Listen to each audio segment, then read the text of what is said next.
achieve debt sustainability, and through the IMF program and the new program which has been announced in this budget, which is the debt exchange program, we believe that by the end of the year, we'll be able to bring the debt of the country to sustainable level. We also want to go on aggressive revenue mobilization path.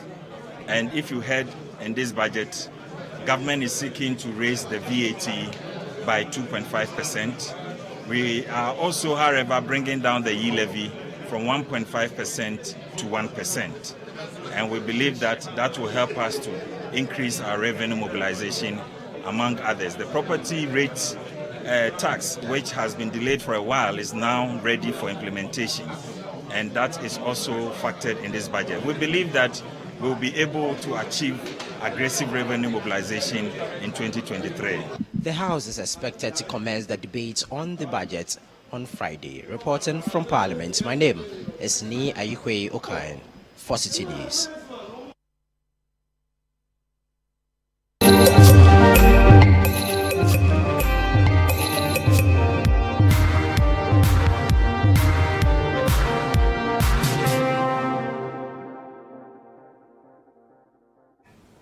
All right, you are welcome back to the program. So you saw that budget presentation and reactions from the two sides in Parliament in that video, filed by Ni Ayikwe Okan, our parliamentary correspondent.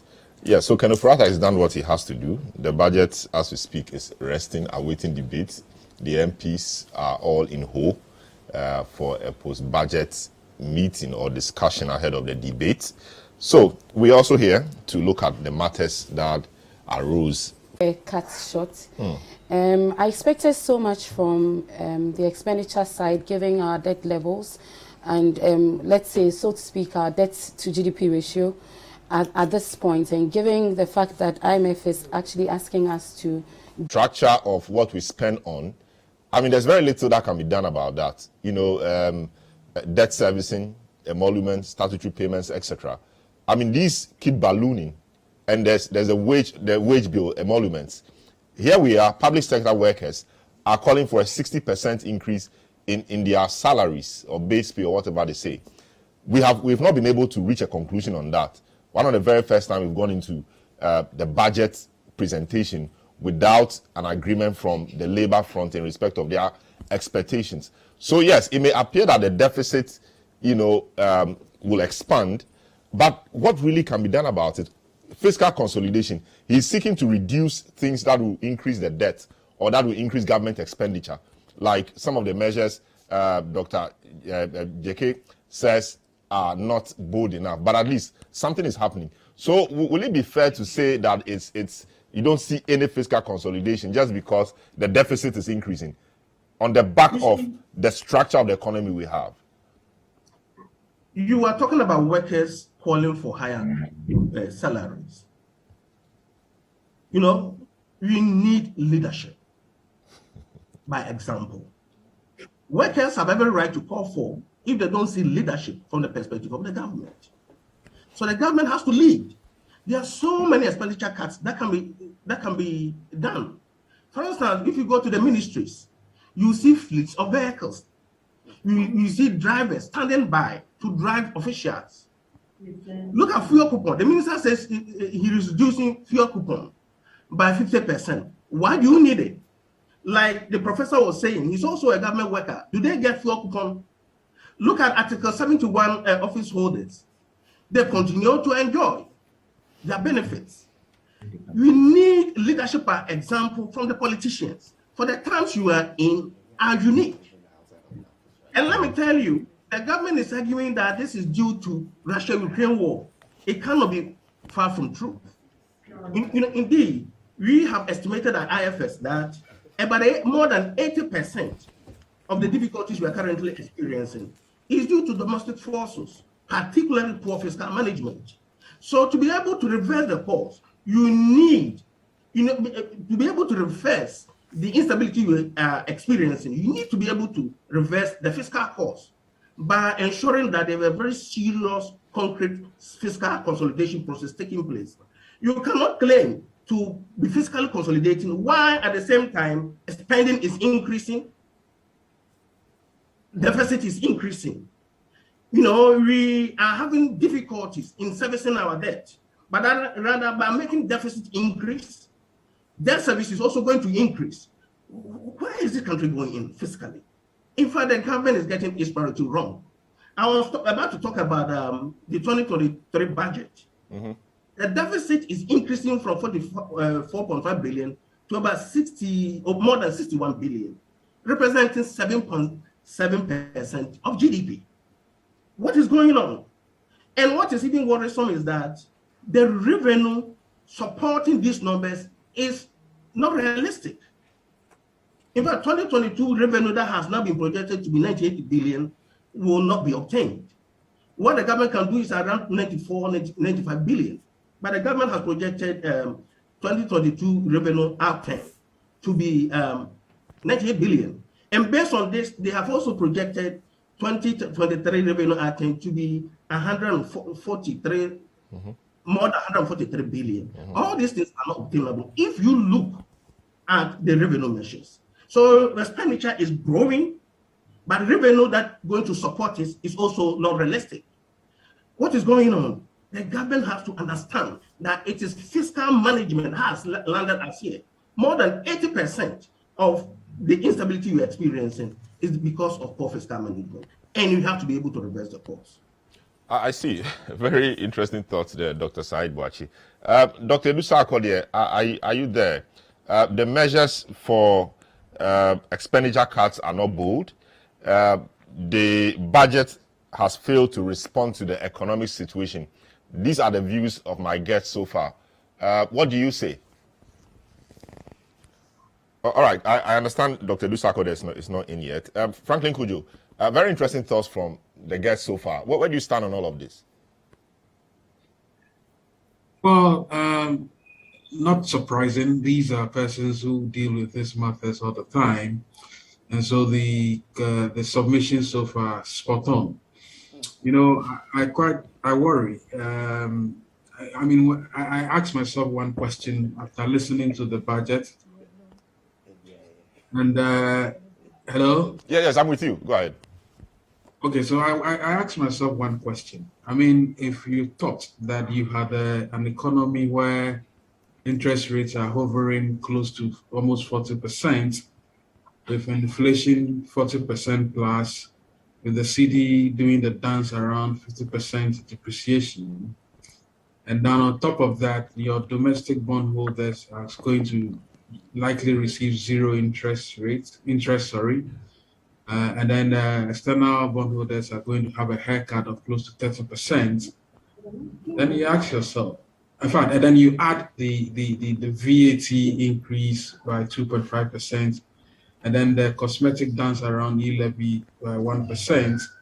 You ask yourself, who is going to invest in this economy in order to even get the growth that has been projected?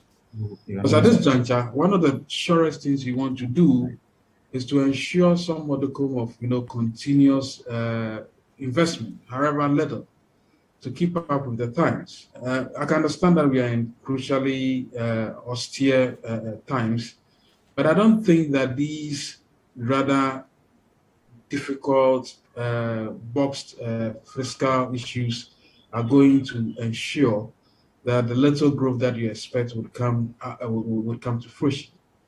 In addition to that, I mean, I look at I mean, I heard the projections being made about the revenues that are going to be raked in, even though that is quite ambitious, because as we speak, the revenue outturns at the end of the fourth quarter, or by September, I'm not too sure. In fact, we are looking at almost a 2.5% reduction in terms of, I mean, a deficit in terms of the revenue as in against expenditure.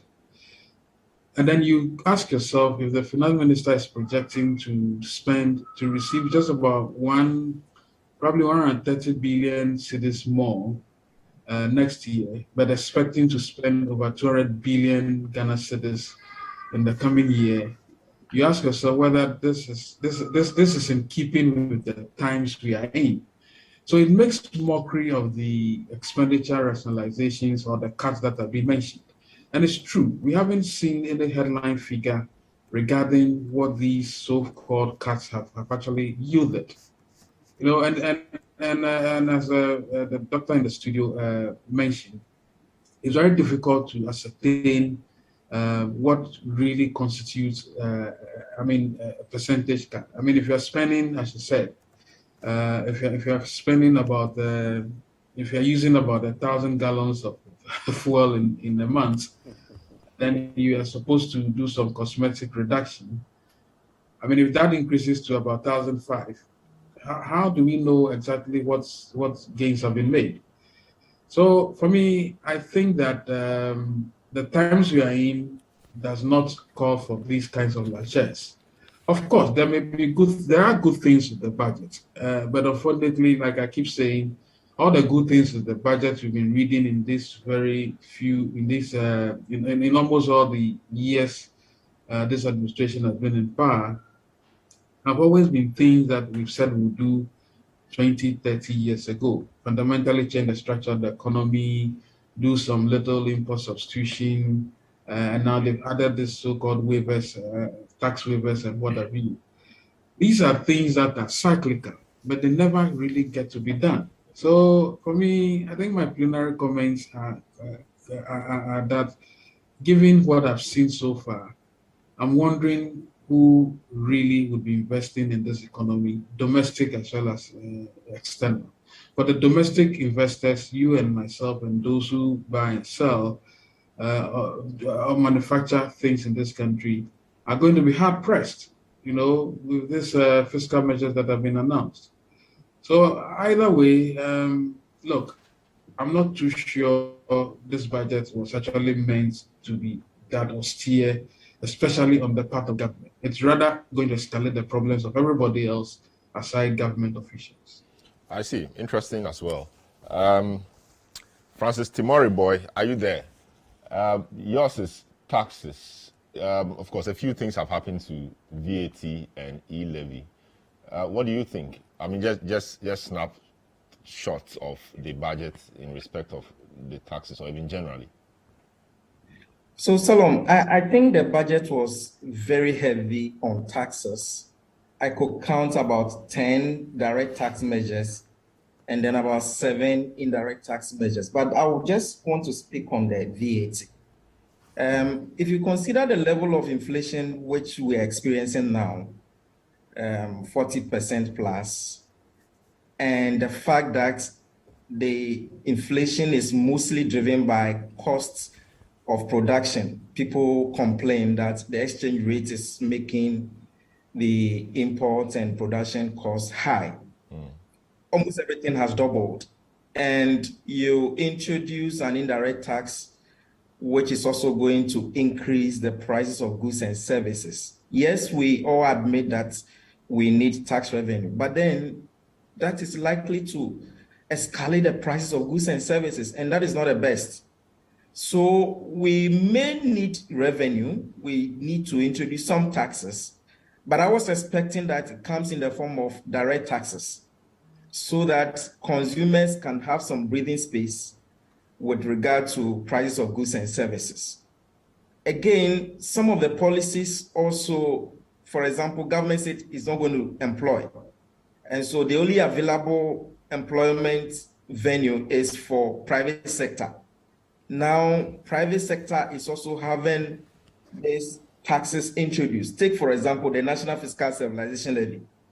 You look at the proposal, and it's now like almost every entity in Ghana is going to pay National Fiscal Stabilization Levy. Those who used to have some tax incentives and were paying taxes at 1% is increased to 5%. So clearly, cash flow is going to be difficult for businesses who were supposed to have employed the excess graduates who are coming from these universities. So I feel that there are times, hard times ahead of us. And maybe just like the minister said, we should all embrace ourselves for that. Some of the policies like introducing the additional income tax brackets Also, you ask why are we not making our mind? We introduced it in July 2018, then we took it off in December 2018. Now we are bringing it back. So there is some form of inconsistency there.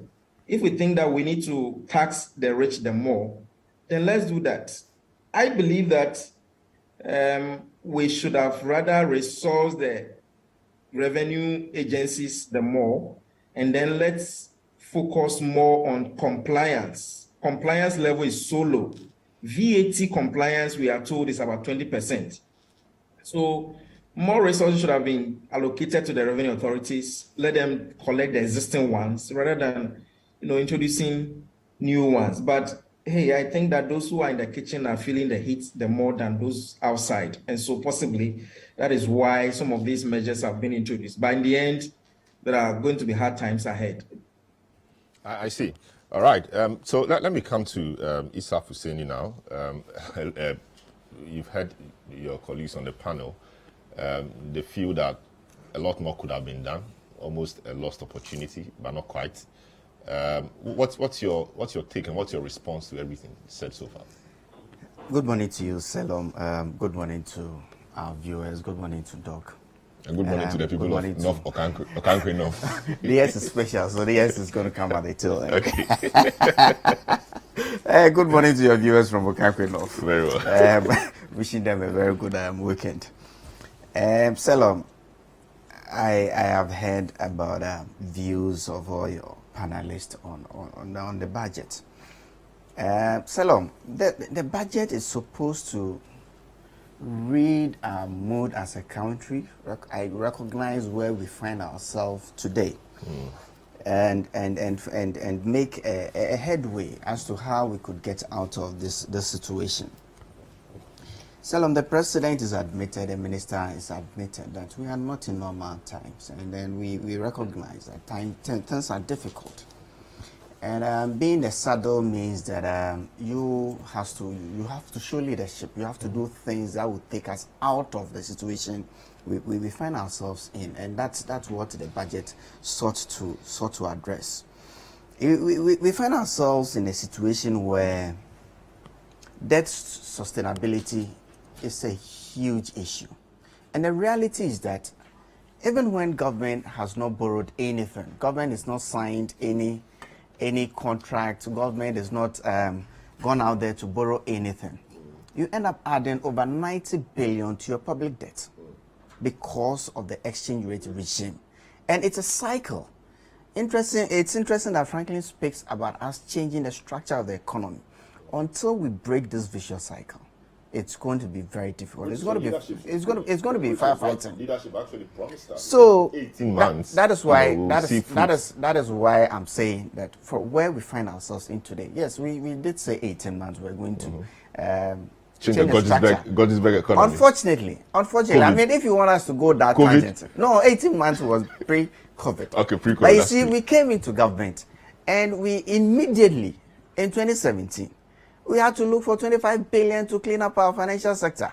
At the time, it was over $4 billion. Can you imagine? No, you see, the matter of the financial no, sector. If you take us back, it's a very controversial area because there are people who think that we could have done it and not spend this much. Nobody is going to tell you that the sector that we met when the assets quality review had been done in 2015. And nobody took any action. No, the actions at the time we came, into government. The Special Deposit Takers Institutions law also at the time we came into government, and your predecessors argued that they were in the process of doing it. I was hoping that we're not going to go the political tangent, and I was going to get opportunity. You see, but let me make this point. At the time we came into government, people had deposits in banks that they couldn't access. So we couldn't wait a minute. We couldn't but we had to save the deposits, over 4 million Ghanaians, and we had to take that stance. Can you imagine if we had that $4 billion to do the opportunity cost of that financial sector cleanup? It wasn't the only thing. We were also made with this IPP payments. Our security spending is gone way beyond what traditionally we would do. And then, just when we're managing and coming out of this thing, boom, Almighty. Almighty You know the situation. No, I don't know. It is not a case. It is not a case of us finding excuses, but that's how we are going to explain how come we are where we are. Just when we were dealing with COVID, then Russia struck. You know the narrative. You know the narrative. You see, and so we find ourselves in a saddle, and we have to deal with all of this. And I just made a point. Government is not gone out to borrow. We've not signed any new contracts to get any loans. Just by the depreciation of the city, it adds over 90 billion to our debt stock. And remember, now the structure is about 58% of our debt stock is foreign. We have to get dollars to pay for whatever interest and amortization we have to pay. Now we will have to even get more cities to be able to get that level of dollars to meet our obligations. So it is a very difficult situation government finds ourselves in there. You can talk about cutting and presenting an austerity budget, right? In this budget of 2023 that we are considering, the wage bill alone is 45 billion. This is when we have not even finished negotiations. Now, labor is asking for 60% increment. We are at around 15%. That's what government is saying. Yes, we know inflation is well over 40%. Real incomes have been eroded. But unfortunately, we are asking everybody to come on board. That is why this budget is an incumbent budget. It is incumbent because we want Ghanaians to come on board so we all get ourselves out of where we find ourselves in. If we don't and we continue doing the old things and labor wants 60%, the money will have to come from somewhere. In there were revenue measures. Doc had spoken about a VAT. Yes, it's true. I mean, already we are about 19%. We are adding 2% more to it. We have spoken about the E-levy. I mean, we know all that a year ago we were here talking about E-levy. I am sure that a year ago, if we had gotten E-levy passed first time, we wouldn't have gotten to some of the points that the erosion of confidence in our economy. Maybe the struggles would have been too much. The people wouldn't have survived the struggle. I think that if we had taken the bullet then we would have been in a better situation now. The people wouldn't have lived to enjoy it. I don't think so, because for me, E-levy or no E-levy, it didn't change my Momo. No, but you are different. You are not an ordinary man. Don't put yourself in that class at all. Don't even dare. I'm a very, very ordinary person. No, don't even dare. If I explain my situation to you, you see that I'm a very ordinary person. You see, the E-levy situation. Now, one of the measures I've not heard anybody mention is the unified platform for the property taxes. And for a long time, I mean, Ghanaians have been saying, but that's a low-hanging fruit. Why is government not pursuing it? But it's in the budget every year. But this time round, there's a unified platform. It's a unified platform. So the addition is the phrase unified platform. Oh yes, there are details of it, and I believe that by January, people are going to have their bills to start paying. The structure is such that the MMDAs have some sort of agreement with GRA. It's not going to be a central system where GRA is going to. No, but it's going to be local within the districts. Within the district. So once the collection is done, the assembly retains a portion, and a portion is taken to a central government. And I believe that this time we are going to get to roll it out, and it's going to come. But you see, when we talk about expenses, but what really is the difficulty with the property tax? Since 2017, it is not. We've been talking about it. How difficult is that? It is a case that I am aware. I am aware. Get to work. I am aware that some of the MMDCs, even within Greater Accra, they have gotten into some relationship with some private people to be able to do one. Before you are able to tax my property, you should have a very good idea about its value. So valuation alone was a problem. Secondly, ownership of the property. There's a family house, and second generation people are living in the house. Who actually owns the house? Who actually bears the burden of paying it? It's all that's not even a good point. Even the addressing for example, system, refuse collection. For us to know, somebody pays. They may be 2,000 in the house. Because it's a service that's regularly. I mean, if you don't pay for it, nobody is going to come pick your refuse. But if you don't pay your property tax, nobody's going to walk into your house and eject you just because it's a tax. Pay. So I'm just putting the measures why it's been quite challenging. Even the addressing system. thankfully now we can identify where the properties are, and when you identify the property, then you can put ownership, and then the burden of who bears the taxes. It's a process, and now I'm sure we are at the final embers of it, and then we'll get it going. But you see, I wanted to also concentrate on an expenditure. Like Dr. Boache said, he probably was expecting some austerity budget. We have to cut and cut again. But unfortunately, some of the line items that we have in our budget, there's very little that we can do. Our debt obligations, it's getting worse. It's getting worse only because of our exchange rate situation. Now we need more money to be able to meet those obligations. And that's a reality. There are social intervention policies that we cannot, in the long while, school feeding, the caterers are crying. You'll get giving us 90-something pesos per child per day. All of this is giving inflation. It makes sense, but you see, it makes sense. But the money will have to come from somewhere. But free SHS doesn't make sense. You see, free SHS makes sense to the extent that, look, I always put myself in line. Look, I was fortunate that my father was able to sacrifice for me, right? There were probably 100 people like me who would have gotten a similar, had they gotten the opportunity to go to Pasek like I did. Important. Honorable, you, for example, sitting here, or maybe all of us around this table, do we really need government to pay the fees of our children? Do we really need that? See, Franklin did mention the fact that we needed to change the structure of our economy. And one of the ways by which we could change this economy is making sure that everybody in Ghana who has the capacity to go to school, who has the capacity to be educated, gets that opportunity to go. Yes, because no country, if you look at, if you look at the development here, so we have to invest. We have to put our money where our mouth is. So free SHS is not negotiable. No, it's great. They are just, but it is not negotiable. It's like you're throwing money away. The target. We are not throwing money away. The targeting is important. It is not a case of throwing them money away. Right. You, for example, if your child were to be in SS, you have no idea. No, that you have no idea what you are saying. That you cannot pay. You have no idea what you are. If you cannot pay, then the whole country must go home. So I think there should really be a conversation around that. But for whatever reason, government is not open or willing to engage on that level. No, government is set. So we will continue to sink somewhere a lot of money budget in something that may not be, very necessary. Are you saying no, it is necessary, but it is not very necessary to fund everybody's let's look at it. The form in which the free SHS is in now is not really necessary, and I think that's the point he's trying to make. Not everybody. Exactly. It might be, but you see, people talk about targeting. Yes. As it is now. Yes. As it is now. What is the basis for targeting? You don't even have people. Oh, that's why we are in government. Yes. And we are putting measures. That should have been done even way before. When we get to a point where you know where people are, who they are, what they earn, and then you can start targeting those policies. At this time, at this time, we are putting a NIA system in place. Now we'll get to a point where your card number.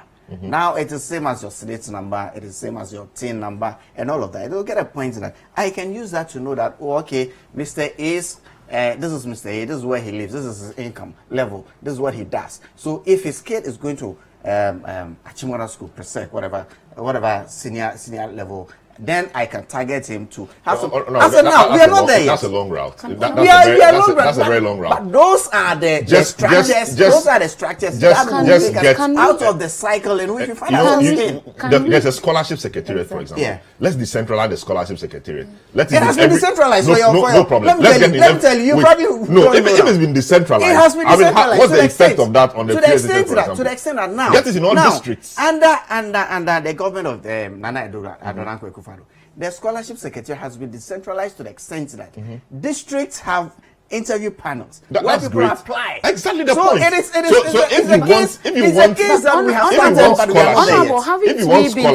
Haven't we been able to do proper targeting when it comes to LEAP? We have been able to identify people It may not be who deserve. perfect, Yes, but we are getting we there. have a starting point. Certainly. So can we not? I mean, Exactly my we point. cannot continue as a country on that tangent where we throw out policies and then we say that everybody should benefit from that policy. How then are we we don't have money. bridging the gap between the rich and the poor? Certainly. How then are we bridging the gap between the rich and the poor? Point, Doc, is I that mean, no matter how much defensive we become as far as the free SHS is concerned, I think we will not get anywhere. We need to be able to do proper targeting. And we can easily do it.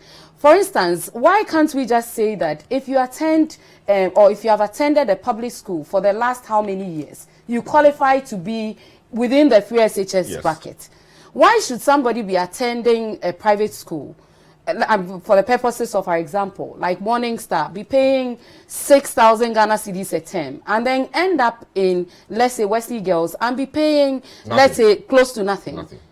I mean, we need to get to that point where we would be doing proper targeting so that the objective will be achieved. We could start from the the PSHS is not even just about the feeding. And I agree with you that we need to get to that point. But your president says we'll be doing proper we need to find another word for review. It is not a case of review. I mean, review, however you want to look at it, right? Or revise. The object of this government, when it comes to secondary, senior or second cycle education, is that let's give opportunity to as many people as possible. It is one of the growth factors that we think that we can change the destiny of this country, and that's in it. And you see, even when it comes to the cost of free SHS and government interventions, I mean, if you look at our situation, it is not one of the line items that actually is flagged every time. I mean, totally. I think for about a year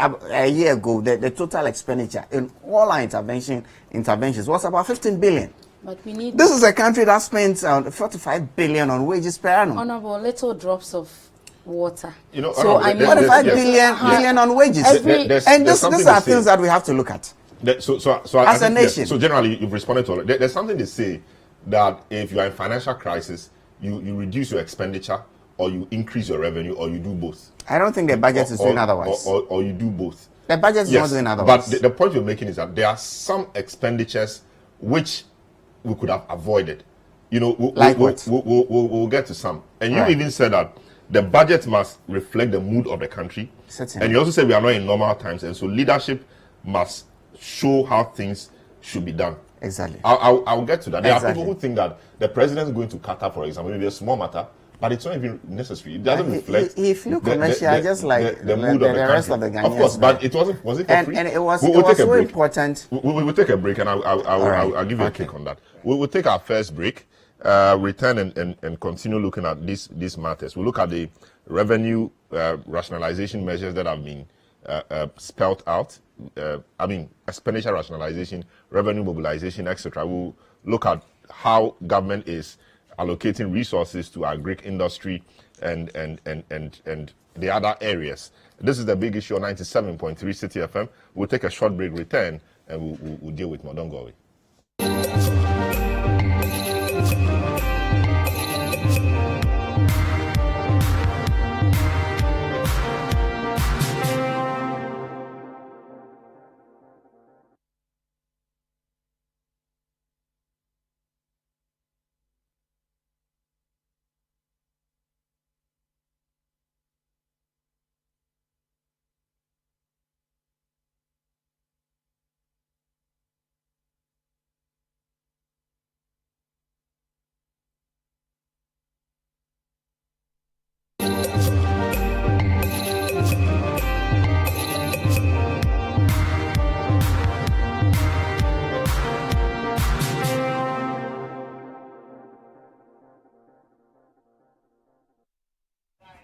Yeah, welcome back to the big issue live on 97.3 City FM.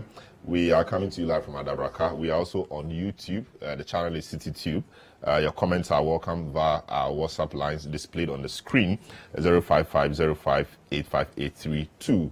And my guest for today are Franklin Kujo, President Imani Africa, Dr. Said Bouachi, Senior Research Fellow, Institute of Fiscal Studies, Fuseni Issa, former MP, Okankweno, former member of the Finance Committee, Francis Timoriboy, tax analyst, Dr. Jepoma Jeke Dakun, who is a development economist at the University of Ghana, and we also have Dr. Edu Sako, the lecturer, Economics Department, University of Ghana. We've been dealing with the matter of the budget, and later we'll look at football or sports. But for now, Kenneth Furata on Thursday presented the government's budget and economic policy to the people of Ghana through Parliament. A lot has been said about that budget. My guests around the table think that, maybe apart from Issa Fuseni, my guests think that some of the measures have not been bold enough. They expected an austerity budget, but it doesn't appear that it's anywhere near that. Some of the cuts have been described as very cosmetic, and so that's what we've been on. Let me get back to Issa Fuseni once more, and okay, let me go to Dr. Ejepoma Jeke Dakun. So, like I was saying before the break, you reduce expenditure, or you improve or increase your revenue, or you do both. We've not really seen a lot of that, and a number of measures have been made. Somebody, I think Franklin described them as cosmetic, or I'm not sure which of you described them. Well, you described them as cosmetic. So we'll look at something like the V8, not driving V8 or V6 in Accra or intra-city. We do that only if you're traveling across the country. Fuel coupons or allocation for appointees reduced by 50%. External travels reduced to only important travels. Quite a number of things. Conferences to now be, or conference or meetings will now be held internally, etc. I think that even has a problem for that poses a challenge to the tourism sector, because when COVID hit, one of the main concerns was that they were not getting conferences, etc. So it slowed their growth. Here we have official ban of a kind on holding a lot of conferences in these facilities, but we may get there later.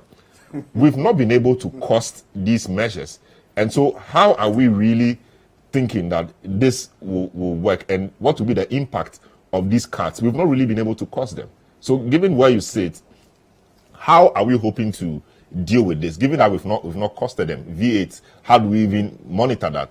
If I'm driving, would there be security people checking? Can a policeman in our country stop a minister and ask, where are you going? Are you moving from your home to your office, or you are traveling out of the? How is it going to be done? Yes. So that's quite a difficulty. Very good. I think you have just said what I had in mind when I heard the minister put across these interventions.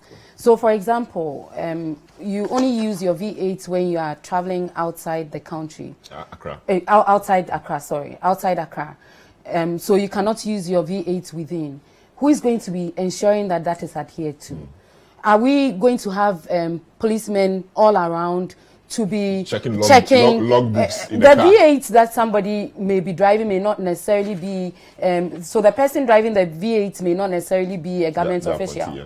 So are we going to be stopping all V8s that we see on the road, or we are going to be relying on the honesty of the government officials to be able to, reduce our expenditure in that regard?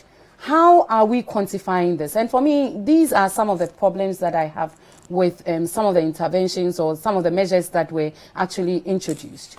You take something like reducing fuel for government appointees. I've already spoken about it. If a government appointee is using 100 gallons in a month and we reduce it by 50%, it's still 500, and it's still a lot.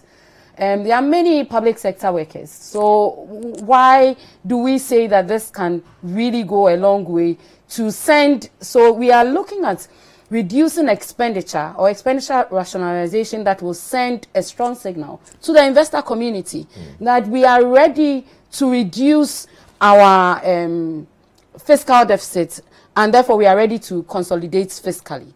Are these the sort of measures that we think we can send to the investor community? Certainly not. What's preventing the president from reducing the size of his government, for example? Because, you see, we cannot sit there and say, if you are giving out drastic measures, then they should be drastic enough to change the narrative. So if you have about 120 ministers. Now and about 85. Now about 85. Now about 85. Yes. When he came, he said the task ahead was so huge that he needed the numbers. And we said, okay, go ahead. Good. It's your game. Do it. But now we are in a more dire situation. Exactly. So perhaps he needs 300. So we need to be able to we need to be able to reduce the number. I mean, if the minister had come out to put across such a message, it would have sent a strong signal that these people are very serious. They really want to cut down on their expenditure. And that could, who knows, could change what we are experiencing at the moment. We were speaking about free SHS, and I disagree completely with Honorable on the fact that we cannot do proper targeting. Like I said, I interjected him and said, I mean, we have been able to do targeting with LEAP. What is the difficulty over here? Why do you think that your child needs to go to secondary school for free? Why should I think? Why should I think? As I sit here, why should PWDs, old people? It is very easy to target them. Why do we think that it's not going to be easy for us to do targeting when it comes to free SHS? We may not be spending as much as you think we are spending, but I think that when you find yourself in a very difficult situation, every little effort that you make as a government would go a long way to achieve the objective that you want to be achieving.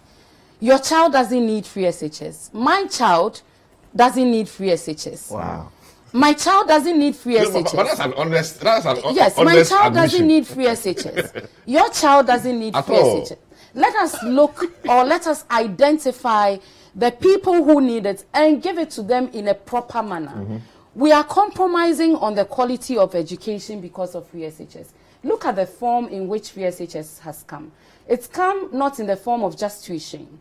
It's come in the form of covering, boarding, fees, feeding, etc. And I think I saw in the budget, that there has been an increase in how much they are going to be allocating to the feeding of students in the free SHS program. I mean, do we need all of these? We need to sit back as a country and then rationalize our expenditure, see where we can take, we can subtract, see where we want to actually put in money, and then be able to achieve the ultimate goal that we want to be able to achieve. So if it's on expenditure, I think we have not done much. I think the measures here are going to be difficult for us to quantify, and therefore we will not be able to reduce it as much as we want to be reducing it. I see. Dr. Saidbuachi, maybe you have a way of quantifying and costing the expenditure cuts or rationalization measures that the finance minister mentioned. I don't know how you will measure that V8 traveling will just be out of the capital and that internally appointees will use saloon cars, etc. How will you even know that the V8s are for appointees? Of course, I read that the GV number plating will be introduced again. Why we abandon that somewhere along the line is a matter for another day, because I do not know. The green, no, it's always been. Yeah, it's already. Yes, so I wonder why. It was just GV. No, it was green. I recall Vincent Kwagbenu. Even when it was GV. Yeah, Vincent Kwagbenu, I mean, in Mohammed's time, was moved from the National Service Secretariat to the presidency. And his job was to track that. And he actually introduced this new form of GV. There was one in Rawlings' time. When Kufuor came, we didn't see it again. Now, Vincent Kwagbenu and Mahama introduced this green one. We are not seeing it again. And now we are going to reintroduce it again. I don't know why it's been difficult for us to continue with the GV system. It even brings accountability. It makes people driving government vehicles know that people know that this is our car, so you can't just drive it anyhow. But we abandon that. Fuel coupons by 50%. I don't know how much of that we are saving. We've not been told.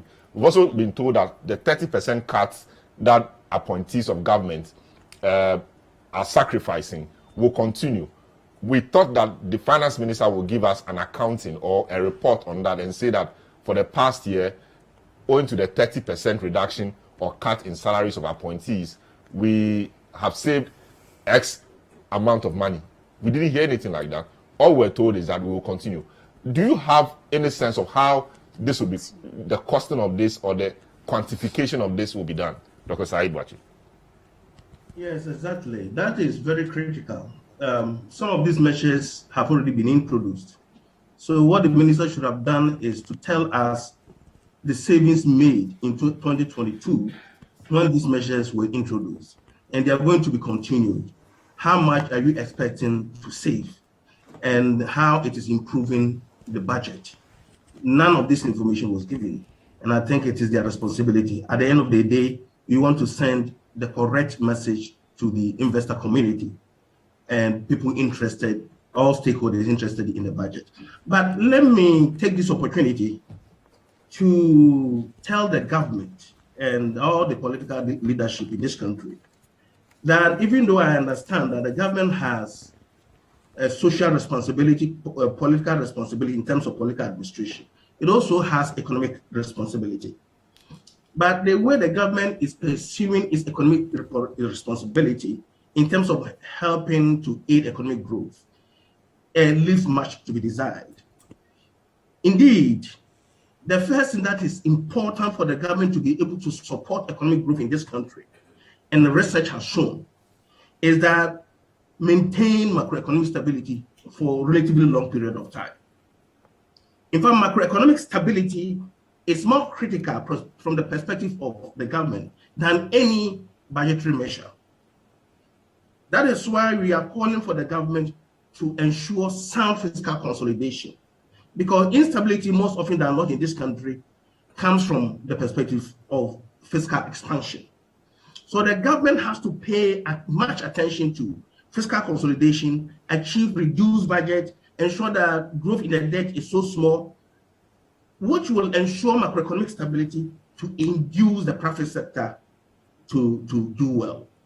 Now, what I see is that the government believes that by directly intervening in the economy through programs like U-Start, Ghana CARES program and others, the government is actually helping with economic growth.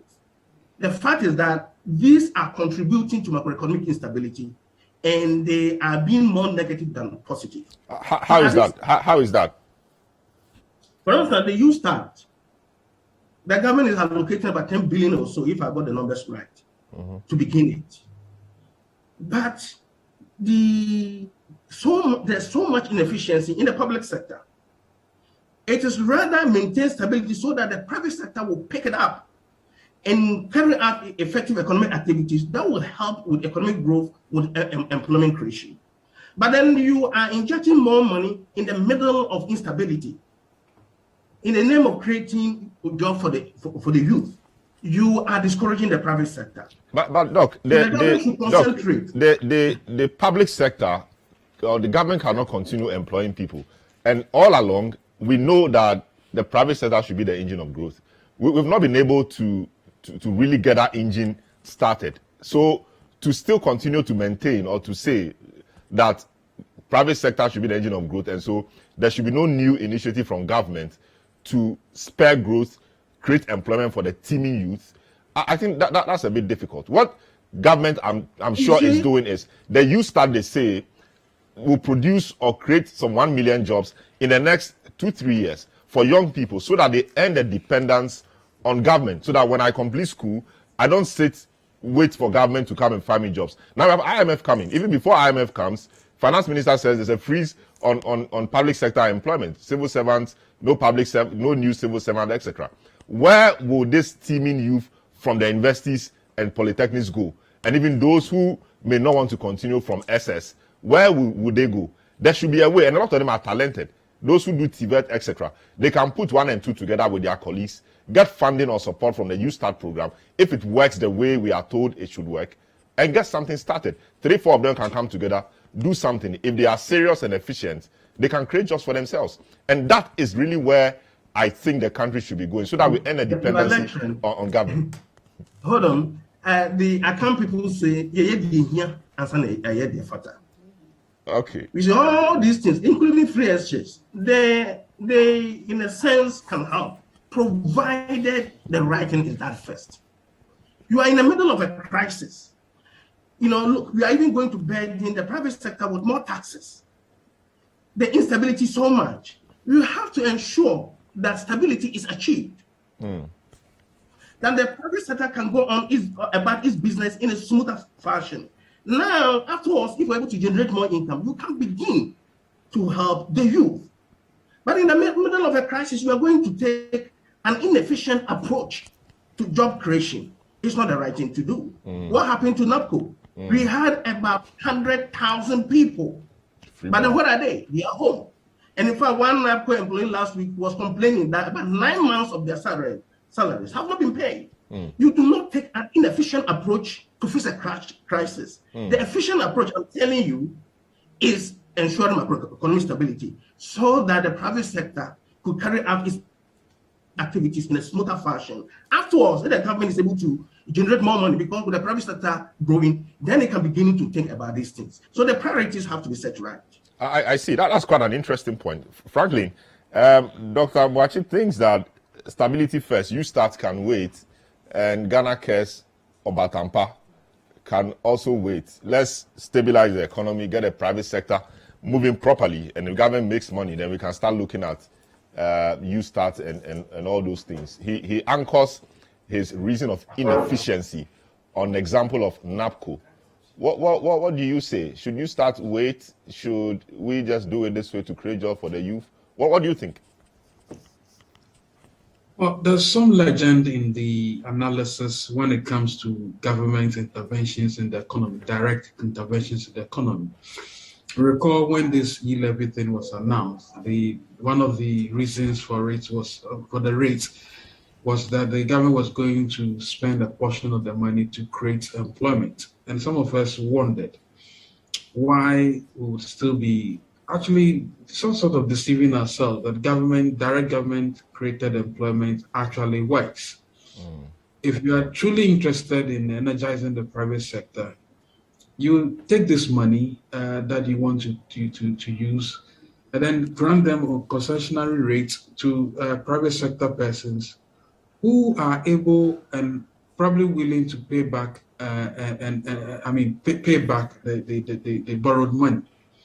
But if you have schemes like Maslock and all these schemes where government directly somehow tries to infiltrate the job market by directly creating employment, you ask yourself clearly, what value do those employment schemes actually bring?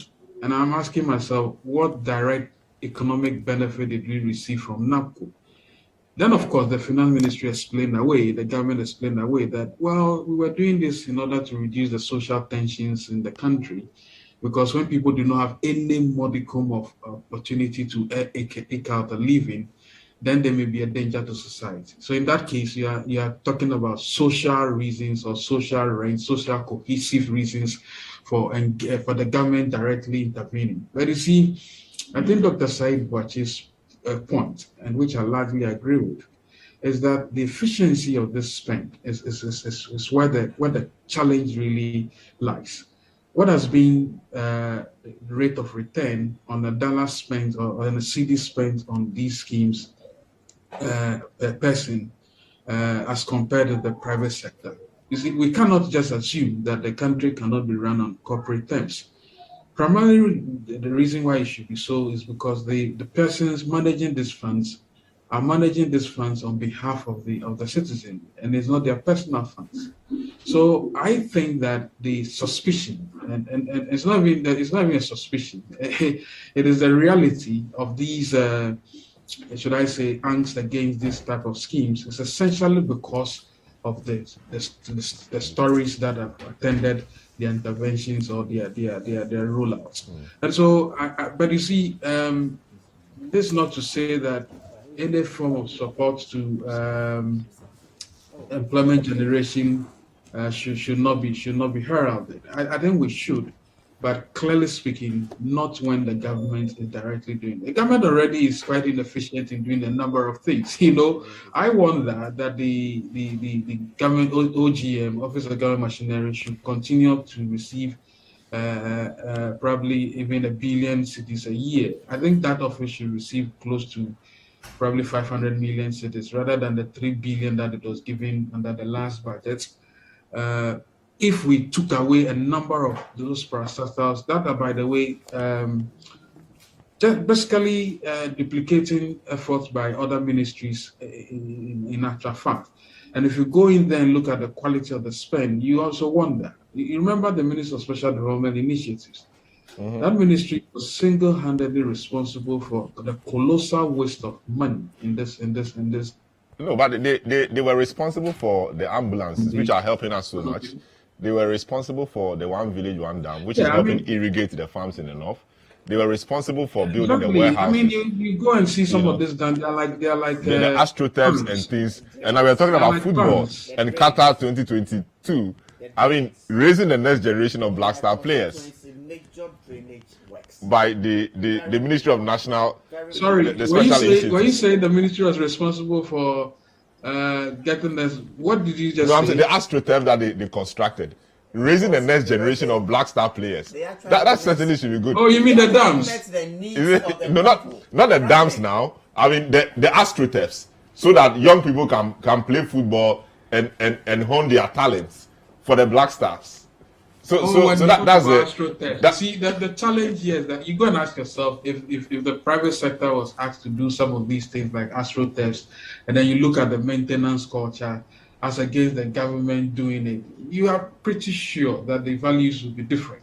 So I think there's a value for money in office.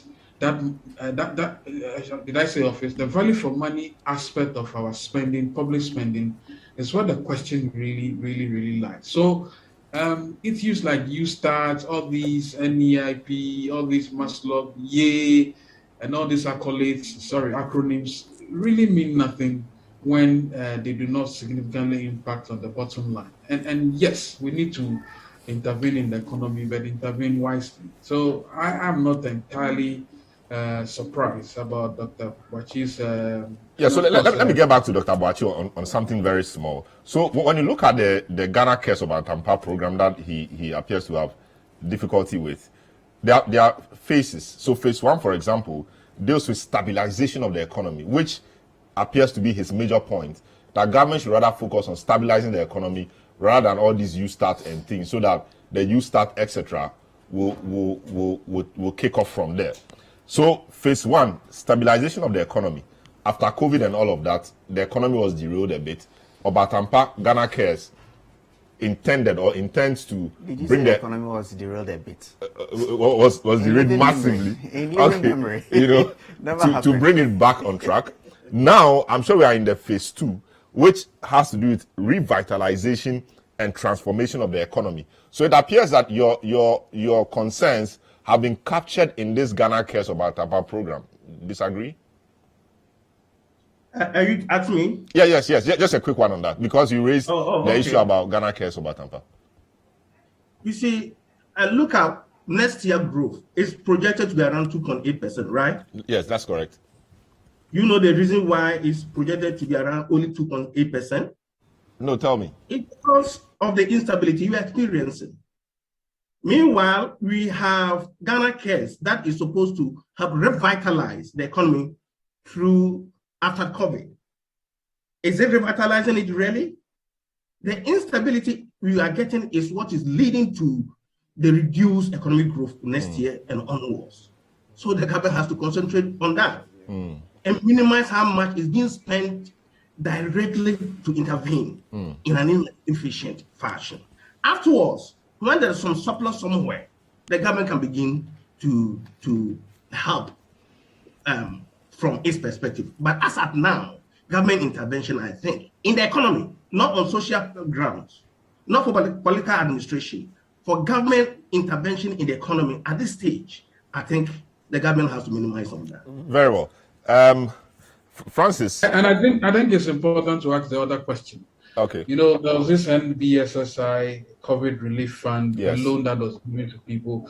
We did not know the state of that particular facility. I think they had a moratorium, like a period. They should settle with the money. Yeah. And then later they pay. Do we have a record of how people are paying back and all of that? I'm always just supporting the point that government-run schemes typically have. I mean, it's GA, yes, but of course we know what he's talking about. All right, so Francis, the Youth Start program, I mean, job creation, the youth are many. Every year, I mean, I have lecturers around the table, and yourself, I mean, a few of you are lecturers. You train people every year. You churn out a lot of graduates who do not really have jobs. Youth Start is to harness the entrepreneurial potential of our people. One of the key things in there is that there will be some tax holiday for the young people so they can have some breathing space to start business. What's your thinking around that? So I think that some of the policies are not practically possible to do. For example, you look at the tax incentive for young entrepreneurs. The age limit was limited to 35 years. The question is, how many young people under the age of 35 years will have the capital to go and start oil and gas business, energy sector business? But it shouldn't be oil and gas, energy necessarily. Like very little things you can do, you know, to start a business. Oil and gas is big ticket. No, the policy was that there are specific sectors you need to invest before you get that incentive. You can't, it's not every business. The law was very specific about 6 or 8 of them that you need to invest in. So how can such a young person from university get that money? It's not possible. And for me, I think these are some of the worries that we have. If the policy is not realizing what we should see, people will not even believe in it any longer. For past 3 years, we've had policies which you can't really identify that this is what is happening. Yeah, so I'm just on the Youth Start website. I mean, the ga.gov website. Let me just provide some assistance. So the eligibility criteria between the ages of 18 to 40 years, not 35, and a minimum of basic education certificate examination, willingness to start a business. It doesn't really specify. Willingness to start a business. School dropouts already in a business would be considered. And special attention to be given to women and persons with disabilities. Of course, you will need the following documents information to complete your application. Certificate of the most recent education attained, valid mobile number, valid national ID, or preferably Ghana card, digital address. So I'm sure the type of business you want to do will be interrogated upon your application. So yes, that's just for your to have some training. Yes, of course. You could get working capital. Apply and you apply and you are selected. That's why you go through the process. You'll be trained, and if you qualify from the training, I'm sure you'll be given some capital to start business. So I don't think that. Sorry, Selorm. Yes. Selorm, the point I was saying is that the incentive, the tax incentive that has been made available, does not consider all businesses. Yes, the Youth Start is there, but if you don't go within the sector that has been specified in the law, the tax law, you can't enjoy that incentive that we are talking about. So we making the incentives available to all businesses. We chose to limit it to some few businesses, and that is the point. People may not have the capital to invest in such businesses, especially they are young. And the question again is, in this era where individuals do not have the money, why did you limit it only individuals but not companies?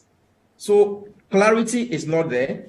The possibility of young people under the age of 35 having the capital is not there. So possibly, maybe we should remove the cap on the listed businesses and apply it to all businesses, and maybe people may take advantage of that. So I don't see a cap, but of course the devil, they say, is in the details. So I don't see a cap from what I read on their website, but we will interrogate that further. Selorm, the point I'm saying is that on the website they have listed the businesses, but if you check the act, the act says that you must be 35 years to get a young entrepreneurs in tax incentive. That's the point I'm trying to refer to. Okay. So I'm sure if I've not seen the law, I've not checked the law, but if that is the case, then it means there's some misalignment which we must deal with. And I'm sure Issa Husseini and his people will want to go back to Parliament and realign that. Dr. Ebusa Akodia is joining us in the studio. Doc, you're welcome. Thank you. And I like the fact that you are number 9. Yeah. We will enter into the TV and go and score a goal for them. Very well. You know, yes, we've started a discussion. Just tell me briefly what you think about the budget. We've looked at the expenditure, cuts, rationalization, etc.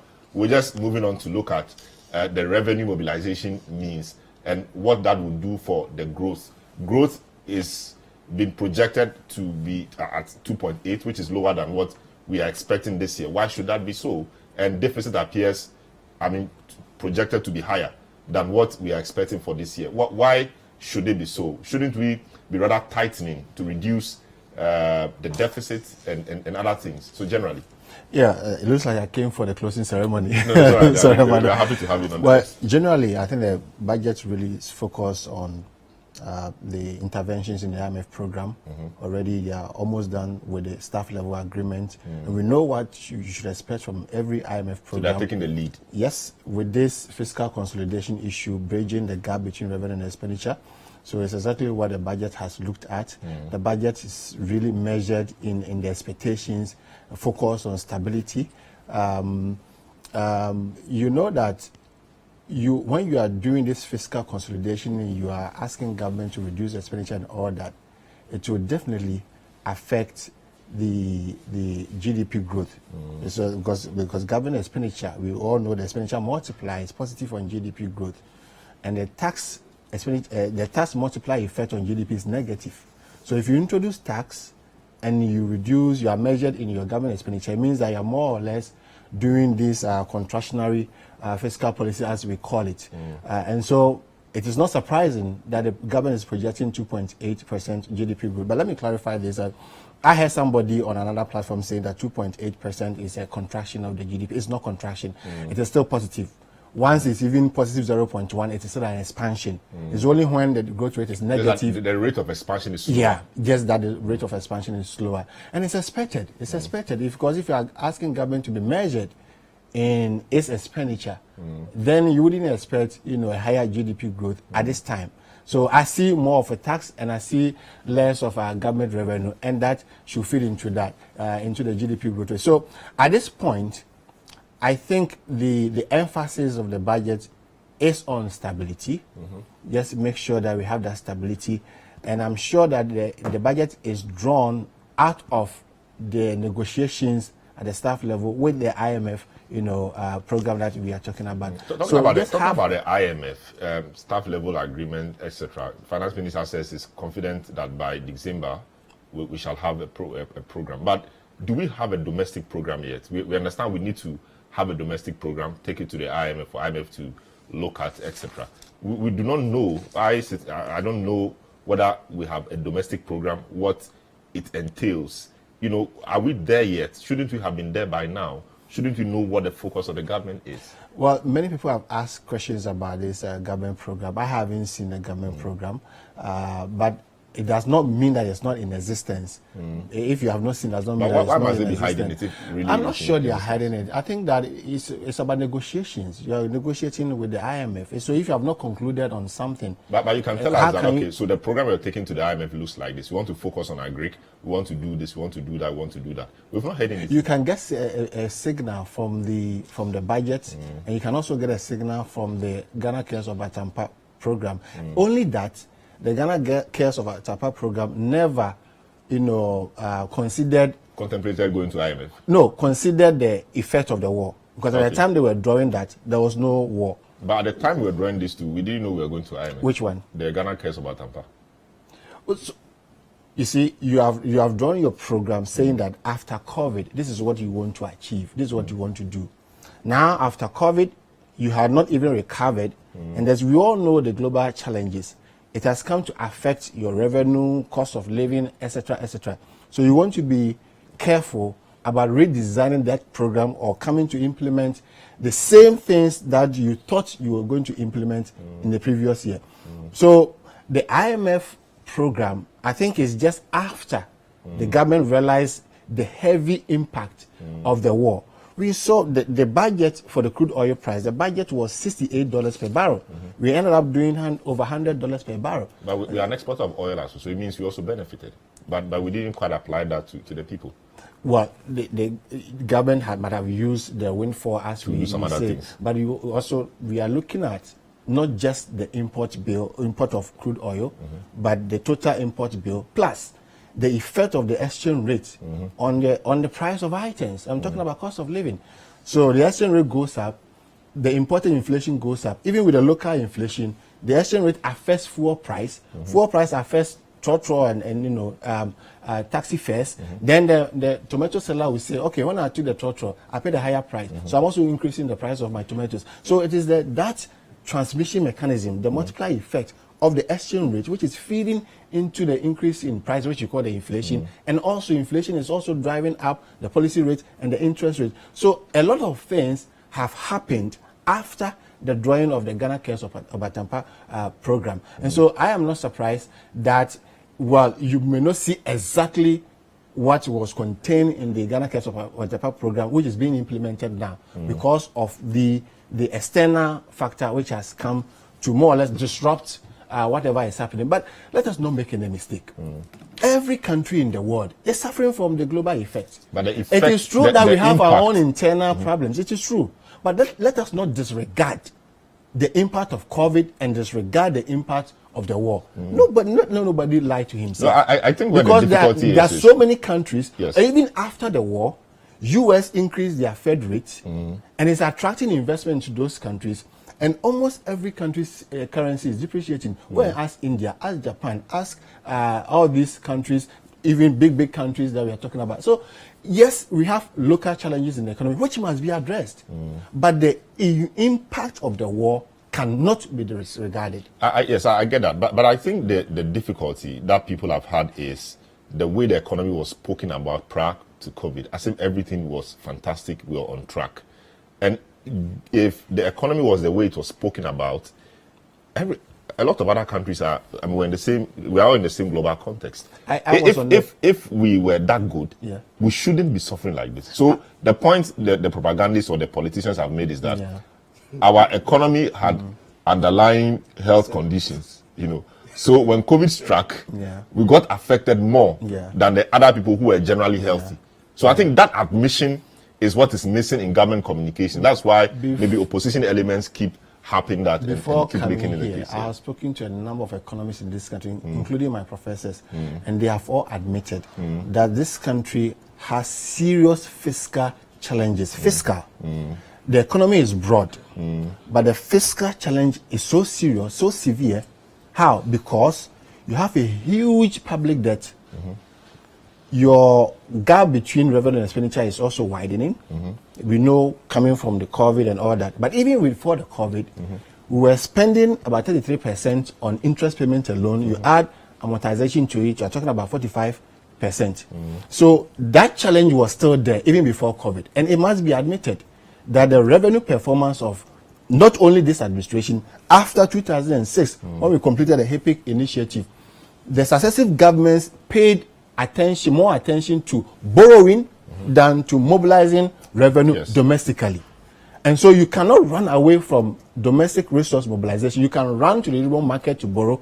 They will still tell you to come back home to mobilize resources to service your debt. So it is acknowledged that since 2006 up to now, or even before COVID, the country was having serious fiscal challenges. Our revenue performance was poor, and the effect of it is what we are seeing now. Exactly. So the effect of, I'm coming. Let me land well. Okay, let me land well before you land me into different. The fiscal challenges crippled the government's ability to intervene properly. I repeat, the fiscal challenges crippled government's ability to intervene properly. We have seen examples from some countries where they are subsidizing fuel costs, subsidizing transport costs, doing a number of things to help their citizenry, to cushion them. This government is limited in their ability to do that. And it is the reason I'm also happy that in spite of this, they have increased the subsidies for capitation grants, school feeding program, livelihood empowerment against poverty, trying to cushion the poor. Because if you read the documents from IMF and the World Bank, everybody is preaching about safety net now.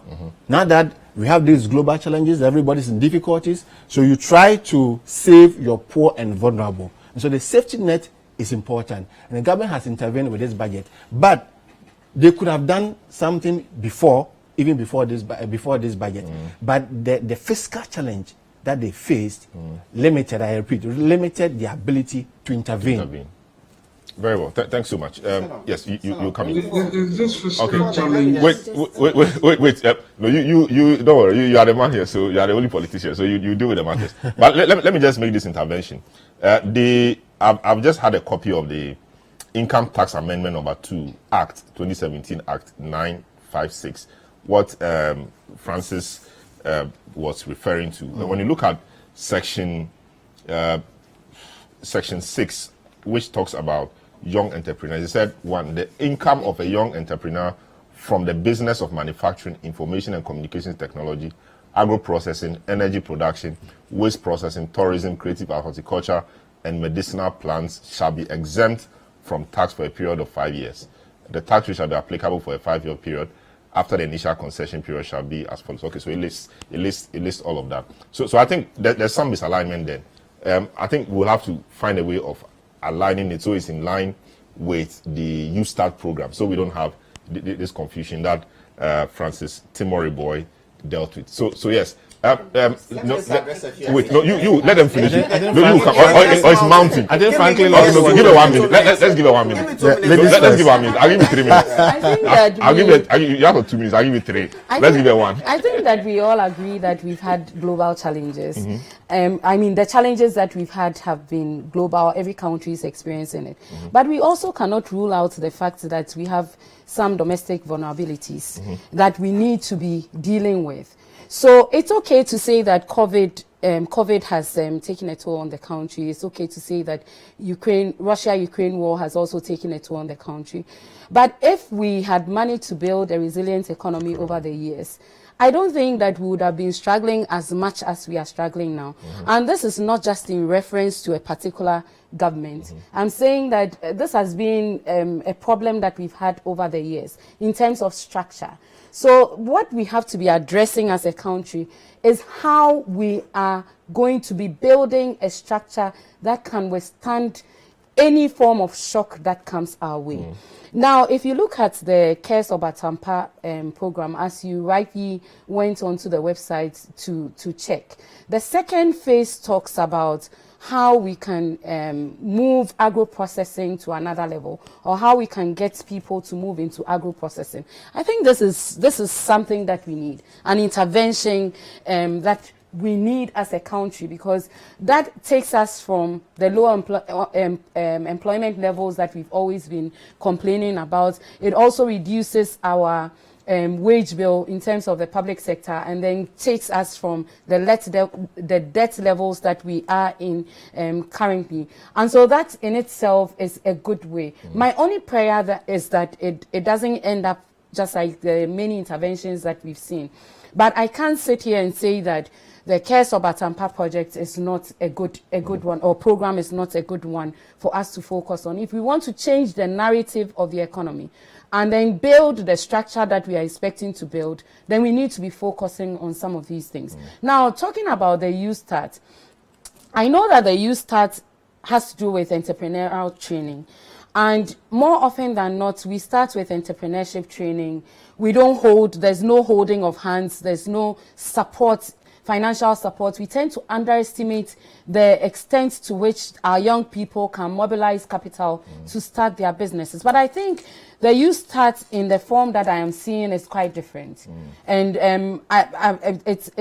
it involves more of the holding of hands, the training, more of the holding of hands, and also the capital that the youth would require to start their business.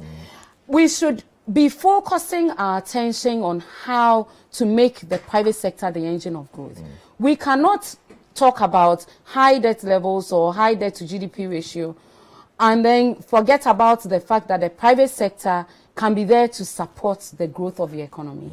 I think that Youth Start in the form that it's appearing, it's a good one. It's going to be supporting the entrepreneurial program that the country should be focusing on. Very well. That's a good one. So let me come to Fuseni Issa. The measures they say are not enough, but yes, just respond to a few of them, and we'll take it up from there. Selorm, I've heard people ask whether the government has a program or a plan in place in the budget, the minister mentions the post-COVID program for economic growth, and that's been the basis for engagement with the fund. In previous times, we've heard about homegrown policies, the Senchi Accord, and all of that. We have a program in place. You had a different but approach. certainly, I don't know.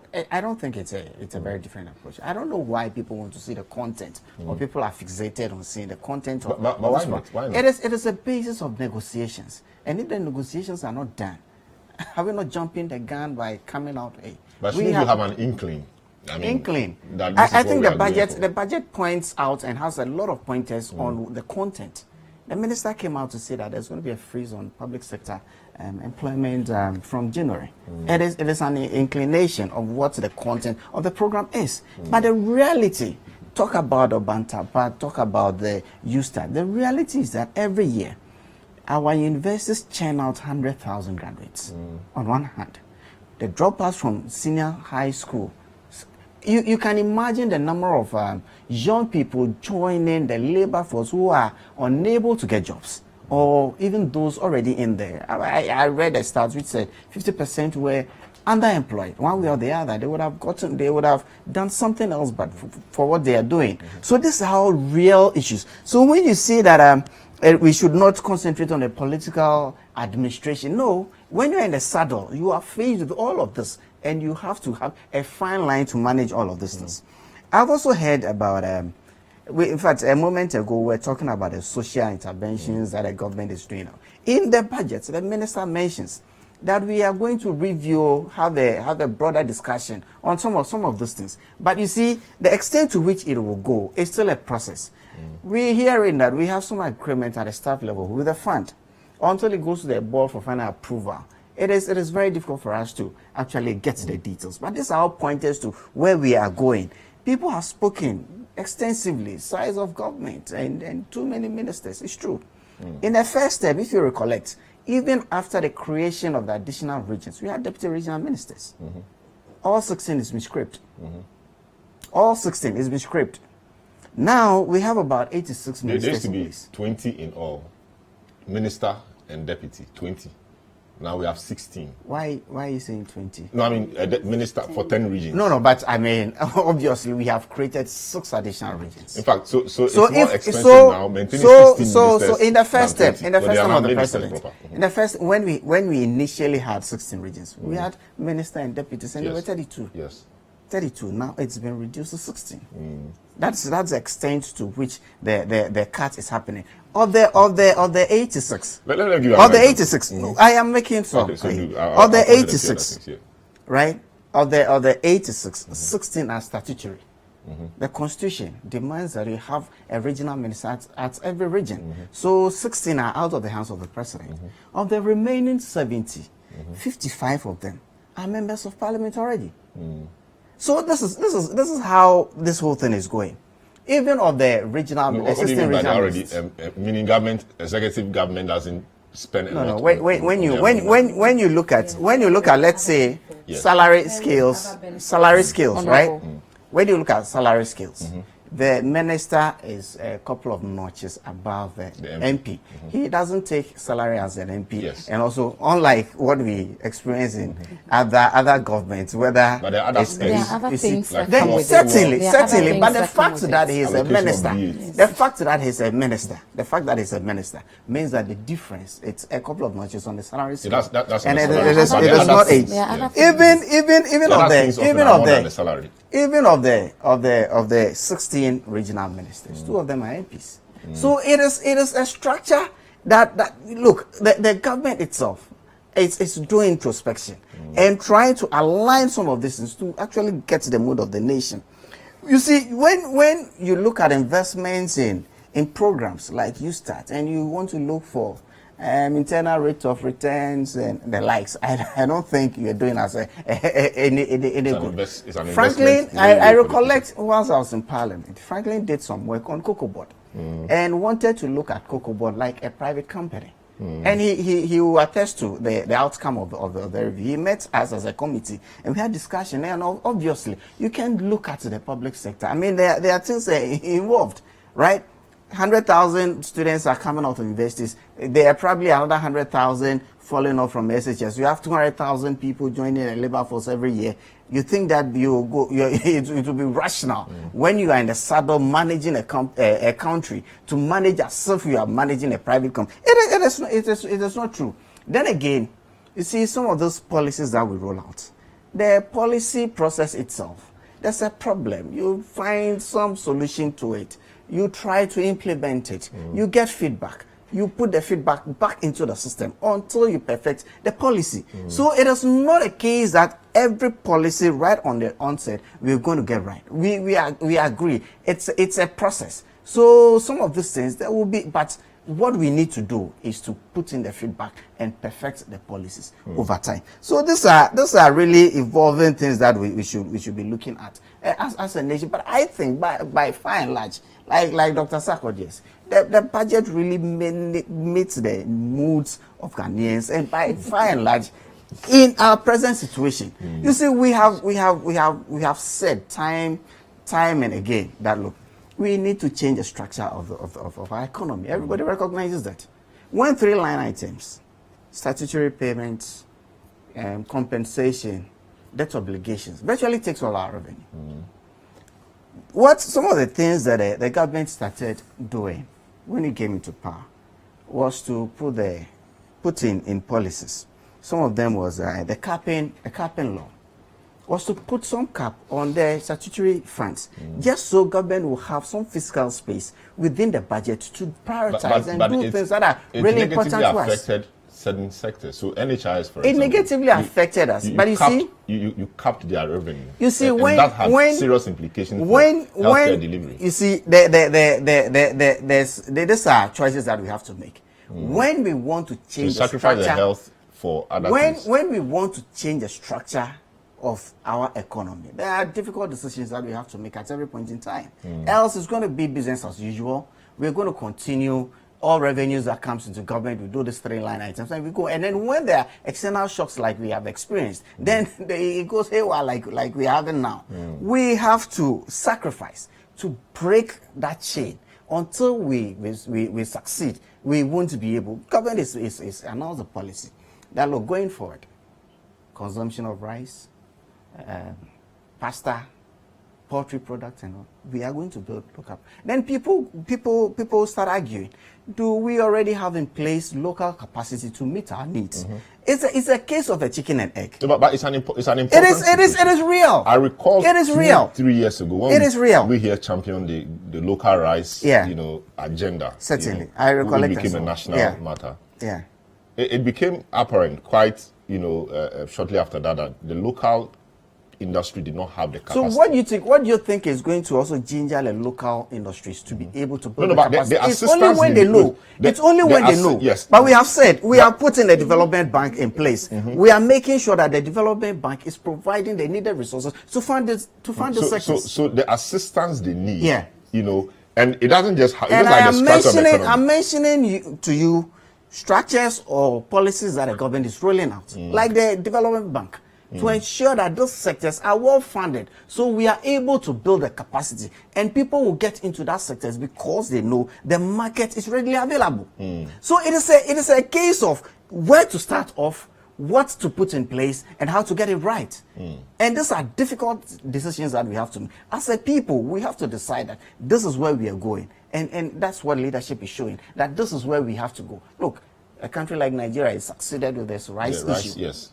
By far and large. Others, I've met people in how they did it. I've met people who have different thinking about it. But you see, when I have gone to Lagos, wherever you've gone to, is the further rice that is available. And you are forced to eat. And for me, that's the way to go. At what point do we start rolling out policies like that? And that's a reality. Yes. So the E-levy, 1% right from 1 cedi upwards. The discussion initially was about the poor, that the poor was sufficiently covered. Now that 100 cedis is being taken off. We don't have poor people anymore. We will look at that when we come back from this break. Don't go away.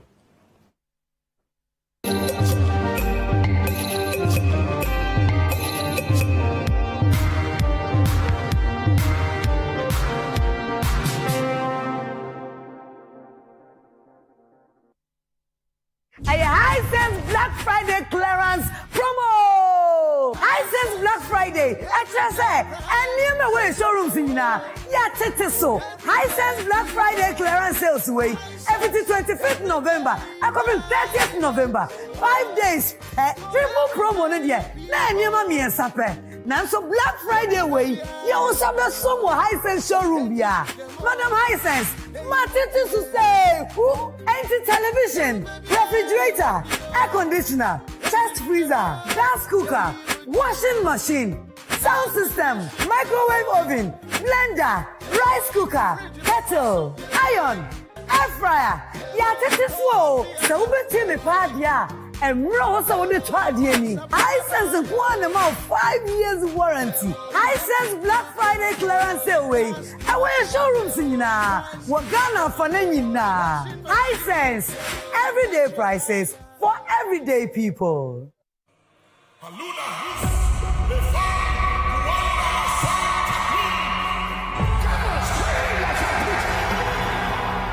Please listen carefully. God is speaking to us.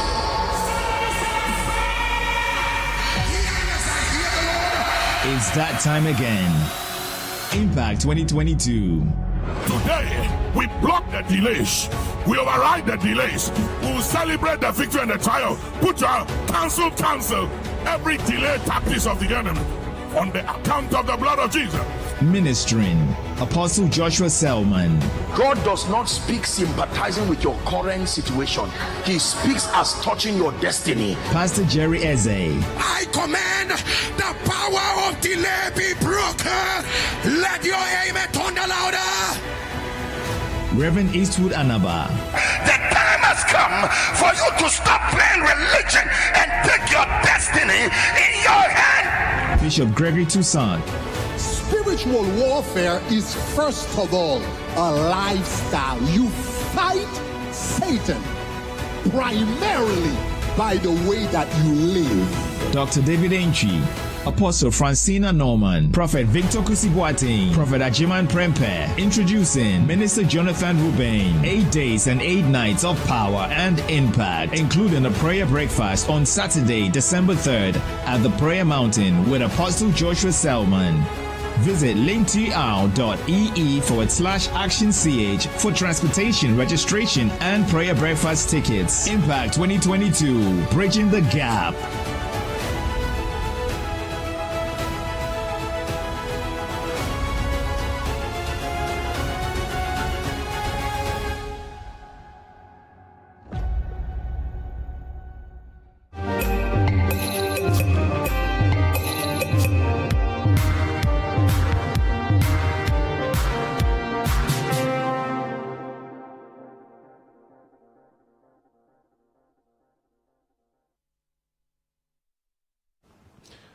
Yeah, welcome back to the big issue. We're looking at the budget, matters arising from the budget, the very difficult budget Kedofuriata presented. I'm sure this will be one of his toughest budgets, given the circumstances surrounding the budget. In fact, a few days to time, we did not know whether he was going to present to an empty house or not. But thankfully, both sides were present to listen to him, and we have the business of state going on, and we are happy about that. There were revenue mobilization measures as well. A VAT increase of 2.5% and E-levy reduced from 1.5% to 1%. And the threshold, which was 100 cedis from the beginning, is scrapped. Earlier, prior to the reading of the budget, of course, there were expectations by think tanks and academia, etc. KPMG, and they all had expectations and made certain projections. The IEA, for example, on E-levy, says that the E-levy is not only a multiple tax, but also a nuisance tax that has failed to live up to its expectation. However, rather than scrap it completely, we suggest reducing the rate from 1.5% to 0.5%. It continues to say that by doing so, it may prevent people from trying to evade the levy, and government may in the end rake in more than under the current 1.5% rate. It appeared that at some point, everybody agreed that the rate had to go down. We were expecting that it would be 0.5%, and even the threshold increased to about 1,000 cedis. But Ken Ofori-Atta came and says, okay, 1%, but no threshold, zero. Right from 1 cedi, you get charged like what the telcos do. Let me start from Francis. Was this what you expected? And indeed, will the reduction of it to 1% increase how much government can rake in from this tax this time round? So personally, I don't think it's going to, because of the removal of the exemptions.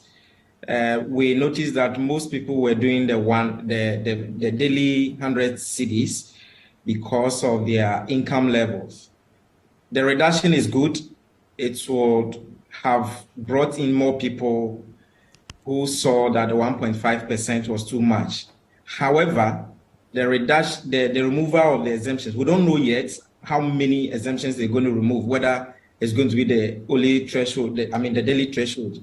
But if it should cover all other exemptions which we currently enjoy under the E-levy, then there's going to be a problem. We are likely to see a lot of behavioral change where people will say, look, let's go back to the cash system, because if I should send 2 cedis and I'm going to pay 1.5, I'm going to pay 1%, people may not even patronize it at all, irrespective of the fact that they are used to it.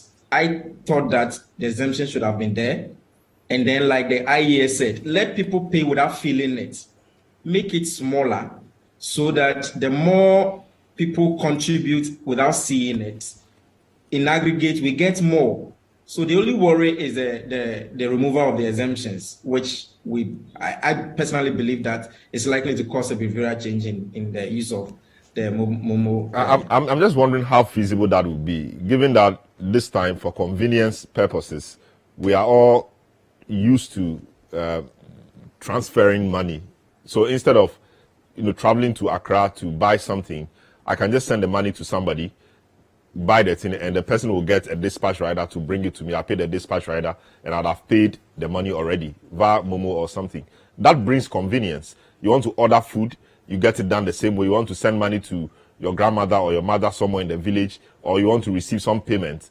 I mean, very convenient.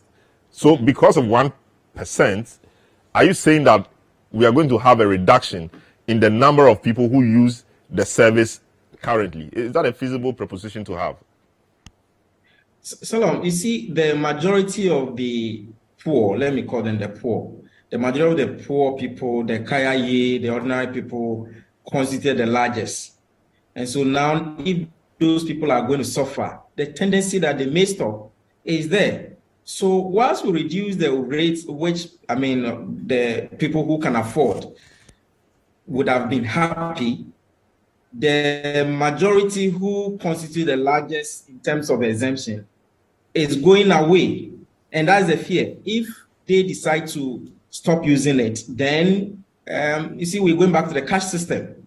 So the reduction is good, but it's going to affect the majority of the people. And trust me, people who could even afford before still were able to break down their transactions into daily transactions. So somebody can sell 100 for 3 days instead of sending it at a single time.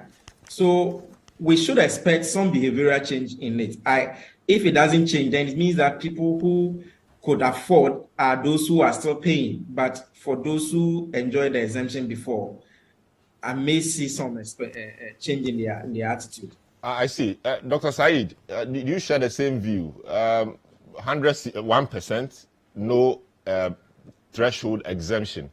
That should come as good news. Okay, I hear Dr. Said is not on. Franklin, what do you think? Were you one of those who expected that the threshold would be increased, or the tax will come to 0.5%? I mean, when this started, we all were advocating for 0.5% at the least, and then the threshold also revised. But you see, my worry actually is with the ambitious nature, or the ambition with which this revision has been announced. If you think that at the current rate, we are doing a little over 300 million as against 600 million that was later revised by the end of the year. And now the finance minister believes that somehow magically we are going to raise this to about 2-point-something billion next year. It's a bit of an ambition, which is quite ambitious rather. So I don't know. I think there's a significant challenge, but clearly speaking, it would impact on everybody else. And indeed, if the rate was revised further downwards, yes, maybe we'll see growth in the number. But to be fair, I mean, this was a tax that should have not even been introduced in the first place at all. Because of its negative impact that it has on everybody else. I see. Dr. Jeke Darkon, I mean, Franklin said the tax shouldn't have been introduced at all. You share that view? I do share that view. That it shouldn't have been introduced at all? It shouldn't have been introduced at all. When you look at a sector like the digital sector growing so much, then government that needs money will say they won't touch it? No, I'm thinking about it in the sense of the MOMO, not in the sense of the digital transactions in general. Okay, but MOMO is such a big part of what we do these days. Precisely, I agree. But we've made a lot of inroads as far as financial inclusion is concerned. And I don't think that for the benefits that we are getting from the MOMO itself, the levy on the MOMO itself, it's worth sacrificing the benefits that we got from financial inclusion for this particular one. And I'm not surprised that the intended revenue was not really achieved as stipulated in the 2022 budget. I think that, as I started in my opener, I think that the 1.5% that has been reduced to 1% will not make much of a difference if you add on the fact that we have also taken off the threshold. You know, because remember, we are in an era of high inflation rates. So even people who were originally sending 100, let's say the 100 CDs and getting the waiver, are having their monies, their incomes or their monies that they are sending being reduced by inflation. So I expected that even the threshold would be increased, you know, instead of reducing the threshold. And we can't tell by how much this is going to be increasing revenue, but in my estimation, I don't think it's going to be making much of a difference. We need to be focusing on the volumes because, like I said in my opener, it's not every product that you have to look at changing the prices to be able to get the revenue that you want to get. You need to observe the products in question and see whether changing prices, because revenue is just a product of price and output.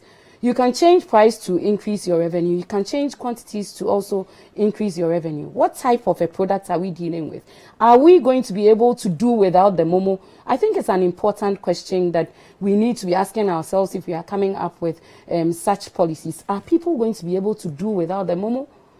If you are going to be able to do without the MOMO, then you need to figure out what rate you have to, or what levy you have to put on it to be able to amass the necessary revenue that you have to be amassing. So given that we have this tax already, yes, is it your proposal that it should have been scrapped entirely, or we could have reduced it further? What given the circumstance? I think we could have reduced it further. To what extent, I'm not sure, because it has to be backed by, you know, some study.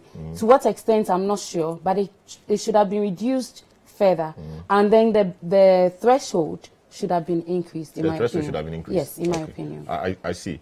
Dr. Sarkodie, the threshold should have been increased.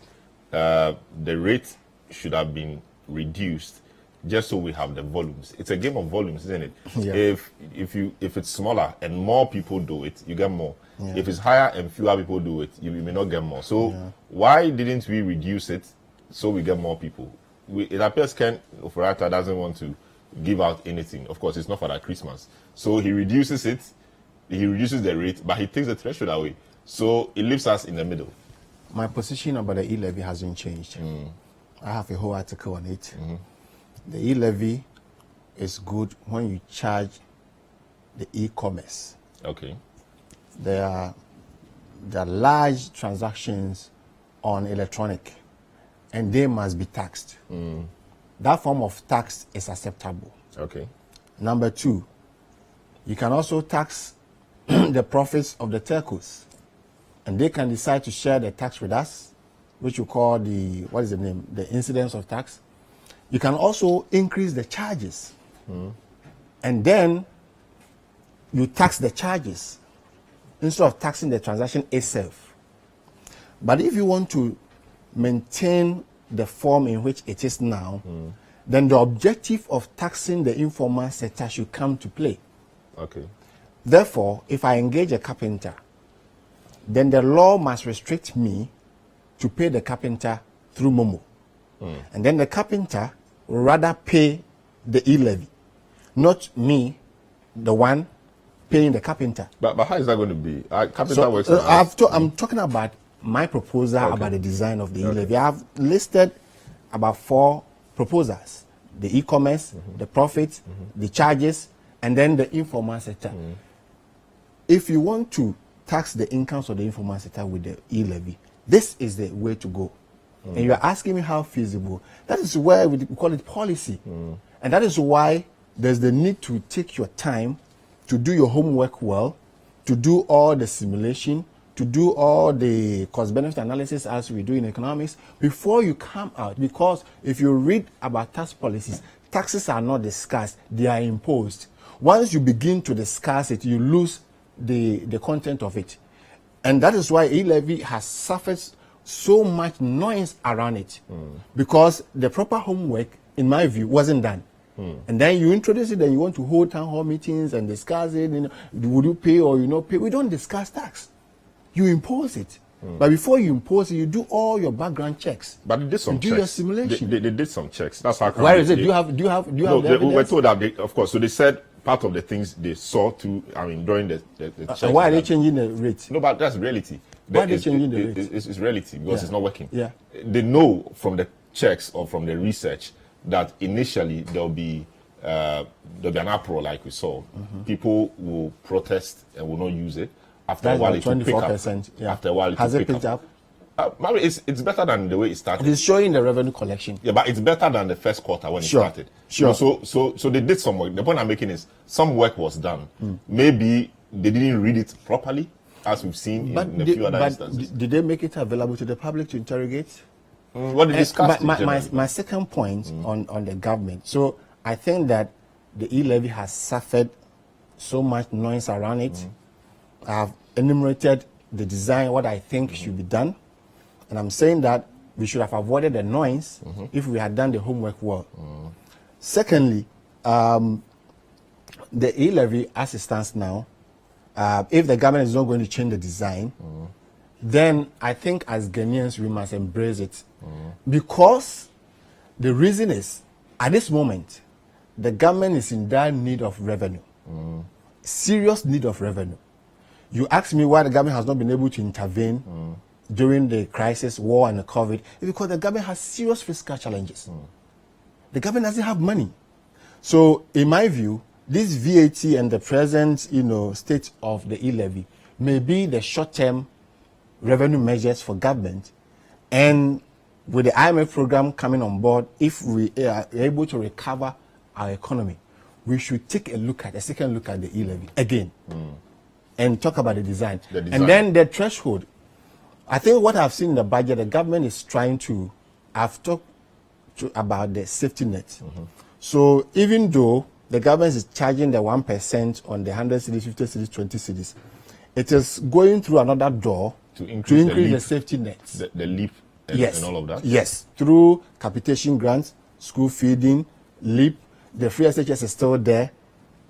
So on one hand, he's just trying to still cushion the point. Why is that when I talk about free SHS, then you are laughing? It's an important program. Listen, if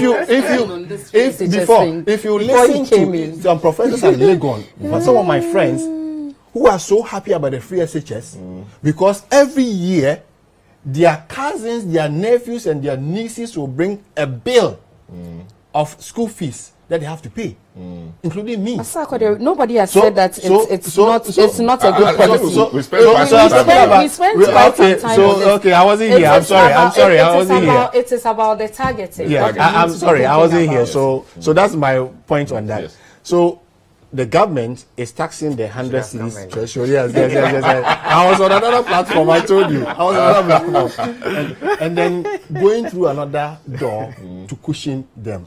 My humble submission now is that at this particular point in time, you expect the government to construct road, build hospital, keep the lights on, give you water, etc., etc. He needs money. For the whole of this year, the government has not been able to borrow from the Eurobond market. The government is in serious need of revenue. So let us admit it as a country. Yes, we have made some mistakes in the past. Doc talked about the structure, the policies that we have failed to implement in the past. But should we say that because we have failed to implement some policies in the past as Ghanaians, we shouldn't continue with the government, or we shouldn't continue with politics, or we shouldn't continue with our lives? We should continue with our lives. So let's help government to pay these taxes now. If after 2 years they are able to get in, because per my calculation, you can get about 11 billion from the property rate, which is far more than the 2 billion you're talking about in the E-levy and all that. So if maybe in the next 2 years, the government is able to get more revenue from the property rate, then they can abolish the E-levy and then reduce the VAT. So for now, to me, this is a short-term measure. The government gets it, able to recover. Then after recovery, you can redesign your tax measures, get more property rate revenue from there, and then you can abolish the E-levy or redesign the E-levy or reduce the tax rate. That is what is when needed. When the E-levy now was coming, we were told that the road, of course, road toll was also abolished. It appears it's coming back. Yes. Yes. And it was hastily abolished. Now it's come back to bite us. About 70 million cedis could have been raked in from the toll booth. Tolling of the roads. No. It's just 70 or 30. No. But we just cribbed it. And on the road tolls, yes, there was a study done saying that it cost us over 400 million in terms of tolls, time traffic, fuel. But we are bringing it back. Time, no. Not in the form at which electronic. You see, my take on electronic is great. We've used it in other. Not in the form. But I recall when the electronic system was introduced on the Temamoto some time ago. It was chaotic. Not even that form. In fact, the University of Ghana has a system in place. No, but the University of Ghana was just like the motorway one. But the South African model, because of the growth in the electronic transactions space, where we are talking about E-levy. I mean, virtually everybody has one form or the other money transfer on their mobile phones. We'll get there, and the thing is not working. So you get there, and it's not working. It's not working. The bar is crossing. I mean, this is technology. This is technology, and I mean the University of Ghana system. Sometimes you get there, it is not. But there's somebody there. So if hitherto there were 5 people at the barrier, now probably 1 person could take care of it. So it is a way to go. But you see this whole E-levy thing. Yes. I mean, we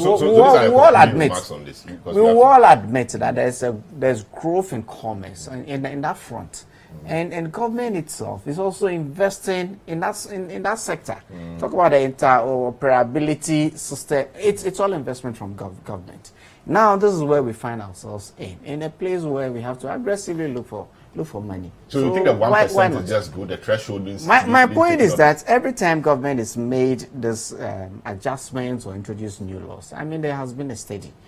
The last time it was done before the rollout of the E-levy system. Like I said earlier on, these are policies. Sometimes you will work all the theories out, you do all the studies. When you roll it out, the feedback is what you put back in the system to make sure that you perfect the policy. So if the minister is taking this, I am sure that there are bases to it. In the coming days, it's going to go to Parliament and rationalize why the change and where it is going to take us. So, I mean, these are policies at a very top level. Let's wait till we get the details when it goes to Parliament to amend the law. The noise, so-called, that characterized the introduction of this levy could have been avoided if your side had listened. So it started from 1.75. The people said, bring it to at least 1% and let's begin the discussions. We didn't. We were, for a lack of a better word, stubborn. It is not a case of being stubborn. We've gone a full circle and we are back to the same point people. It is not a case of being stubborn. I'm sure the minister stuck to it because of the studies and information at his disposal. we have heard arguments on the elasticity of that, whether people are going to change their behaviors, to what extent, what has transpired in other markets and all of that. But in all of this, we also have to be innovative.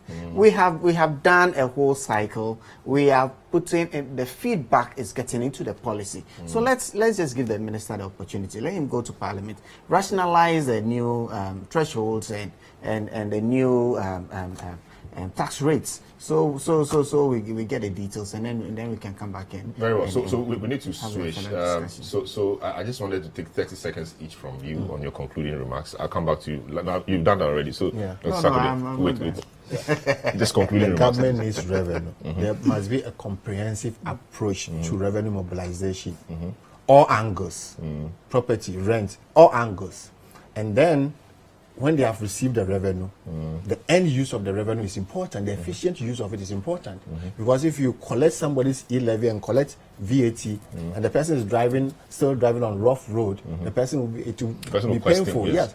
And so let us collect the revenue and prudently apply it to the development of this country.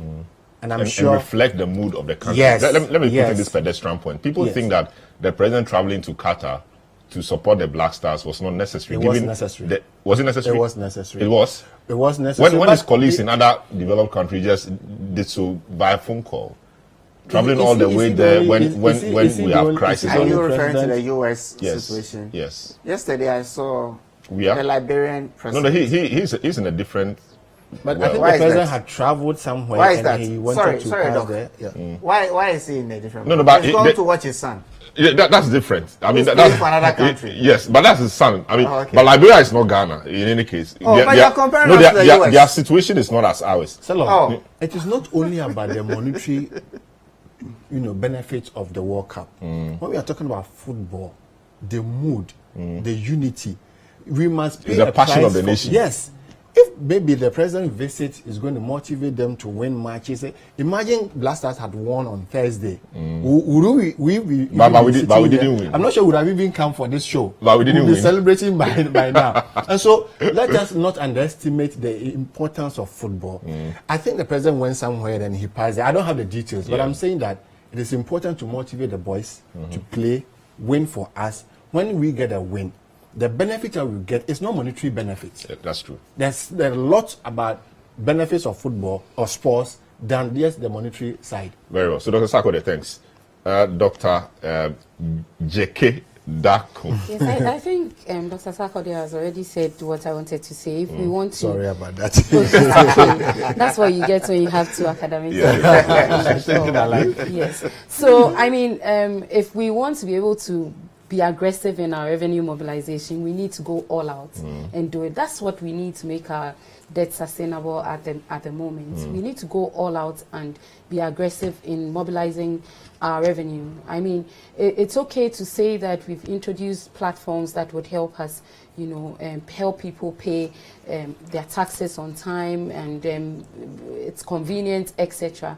But the thing is that if there's nothing to push people to pay taxes, they won't pay their taxes. So we need to put in measures that would compel people to pay their taxes. That's us being aggressive. Let us see that the agencies, the different agencies that are responsible for collecting these taxes are also well resourced to do that. That's the only way we would see that, yes, we are very serious about what we are doing. And then on the expenditure side, let's try and take bold measures. I see. Bold measures. All right. Thanks, Dr. Japoma J.K. Daku. Franklin, are you there? Yes. So give me your concluding remarks in just a few seconds. Well, I think the budget, if it was expected to more or less latch onto the IMF program or respect the IMF program, I think the jury is still out. I worry about the credibility of the numbers that have been put up, especially the expenditure and the revenue side of things, given the fact that we've not been able to attain the ones that we proposed earlier. So we shouldn't risk the credibility of the budget again going into the 2023. But as much as possible, the government should really tame itself this much better than we've seen so far. I see. Francis, Francis Timori boy, what would be your concluding remarks on everything we've said today? Yes, Selorm. So 2 things. I think that compliance is the key. We need to embark on compliance measures, and so we need to resource the GRA more. And then also, as we embark on compliance, we need to let the people who pay the tax see what they are paying for. And so telling the people what we've used the money for is very important. Otherwise, they will not, comply. We've seen expenditure reducing gradually. Last year, it was 16 billion. This year, it's just 14 billion. Possibly, if we can allow companies to engage in road construction in return of tax credits, I believe private sector does better in terms of construction than government. Let's put it out there and see how many companies will pick it up. And if they construct a kilometer of road and they bring their documents and they're able to get tax credit over an extended period, I believe some of them will pick it up. I see. We need to see what the money. Okay. All right. Thanks so much, Francis Timori boy. Thanks so much for your time today. Isa? Okay. Selorm, I think that the government has admitted that we are not in normal times, and we are finding a way to get ourselves out of these very challenging times. And within the midst of all the issues, we are going to, we could take advantage of the situation and do the very necessary things. I am happy that we are looking into the medium to long term. We are going to build local capacity to be able to produce what we eat, to produce what we wear. If we are able to do that locally, and then we will take the pressure off our currency, and this in the long term will give us the macroeconomic stability that we'll be looking out for. Because obviously, one indicator, the exchange rate alone, is putting us out of everything. If we are able to have a hang and manage our currency better, I think that we should be able to do much better than we're doing. Thank you very much, Issa Fuseni. Thanks so much, our guests for today. We've had Franklin Kujo, President of Imani Africa, Dr. Said Boachi, Senior Research Fellow, Institute of Fiscal Studies, who left us earlier. Honorable Issa Fuseni. I've done well today by not bringing the other name. Former MP, Okakwinop. Dr. Edusako, the Lecturer Economics Department, University of Ghana. Francis Timori boy, tax analyst. And Dr. Ijapoma Jeke Dako, whom I've enjoyed very thoroughly. Thanks so much for joining us today. We'll move to the next segment where we look at the Black Stars and what they've done and what they hope to do next and what that means for the country. We'll go to Qatar and then we will bring you all the latest news from there. We'll take a short break. When we come back, we'll go to Qatar. Don't go away.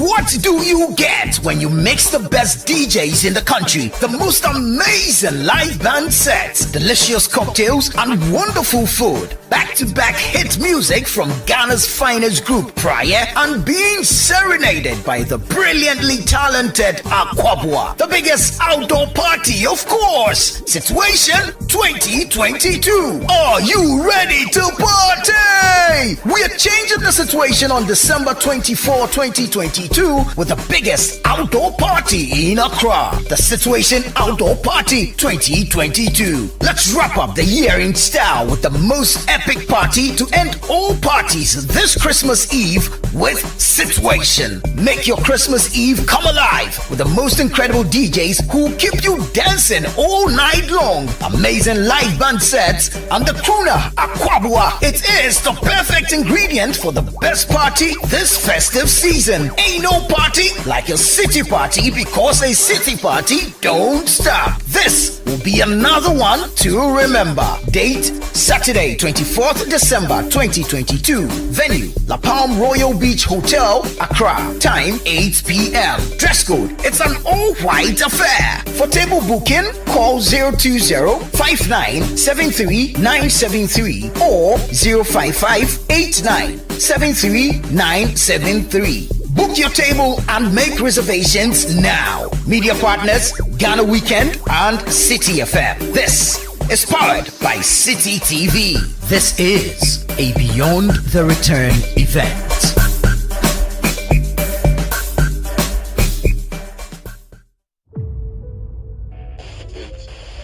Good morning once again, and welcome to another slide into the archives on Memory Bank. This is yours truly, Tony Menka.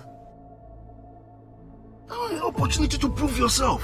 What do? Run off? I'm about to be hit with a 2 million Ghana cedi lawsuit, and you're telling me I'm asking for too much? You are under arrest. I didn't rape her. She owes me an apology. If you want to spread news, you give it to the ladies. I didn't say you should go and sleep with him. So what should I go do with him? Sing him a lullaby? We are giving Uptown FM up to 9 a.m. to retract and apologize. That's the whole boy. Be crazy. If you can't cause for yourself. So get out your way. Fire anybody for you. You go for your press console.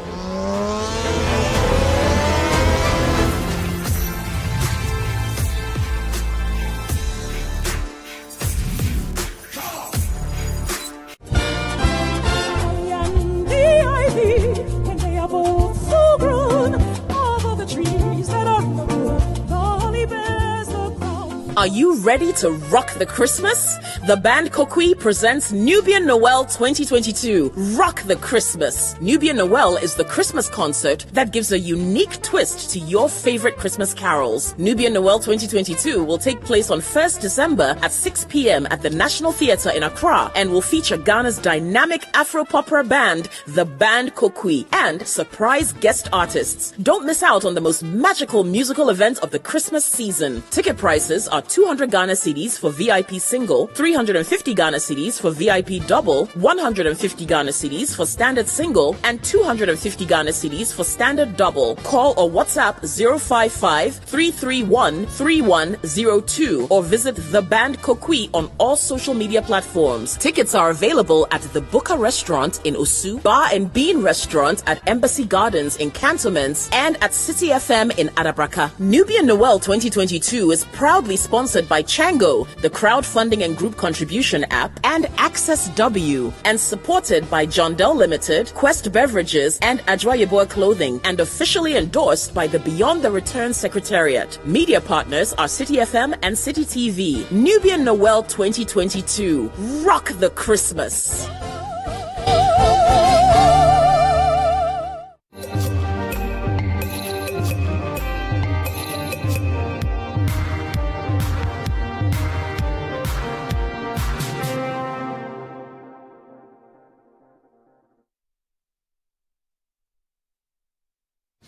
You're welcome back to the big issue on 97.3 City FM and on City TV.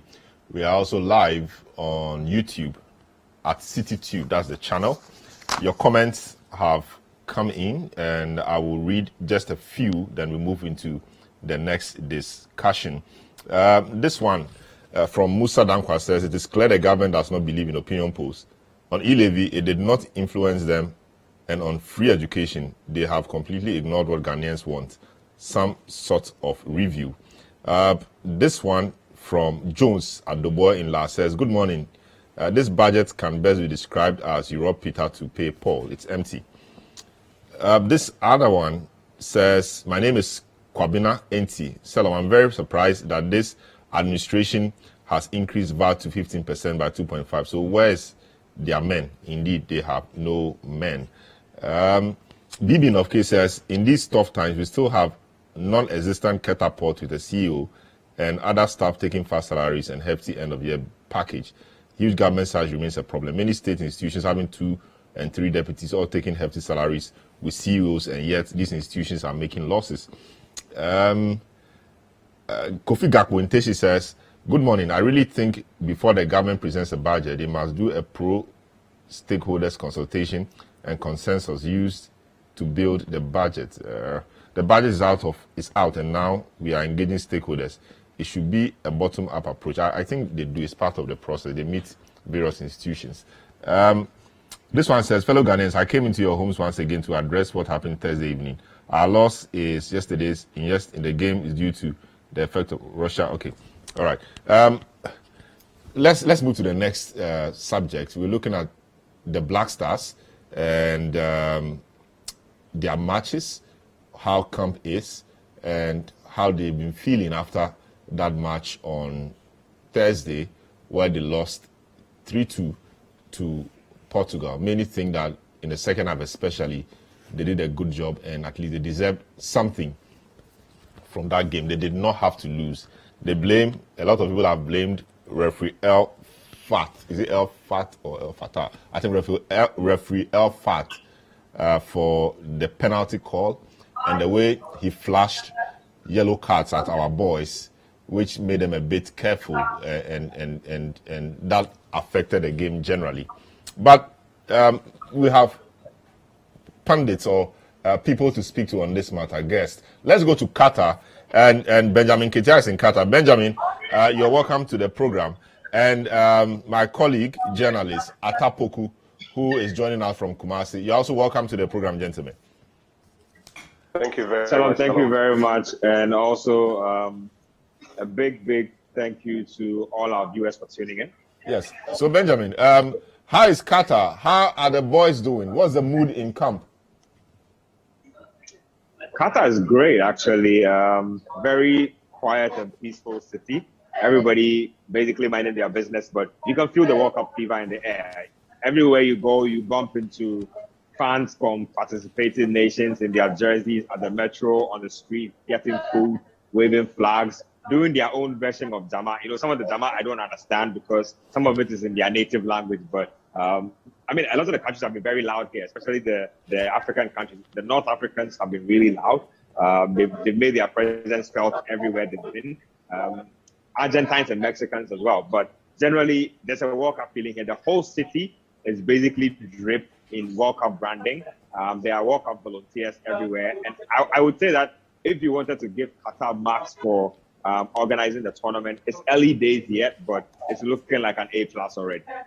I see. Now let's focus on, before we even come to Ghana, Africa hasn't, of course, it's just been about one round so far, but it appears Africa hasn't really done so well. I mean, Senegal, which is the African champions, lost their first game. Not a good showing at all. Cameroon, Morocco, etc. Ghana itself losing to Portugal. What's the general thinking amongst the African contingent? Is it that they have put quickly the first round behind them and hoping to make things count better in the second round, or it's a situation of dejection and they feeling that they are not up to the task? Oh, I think the feel-good factor is still there because it's just one game that has been played. So most teams looked at the early or first game defeat as a minor setback.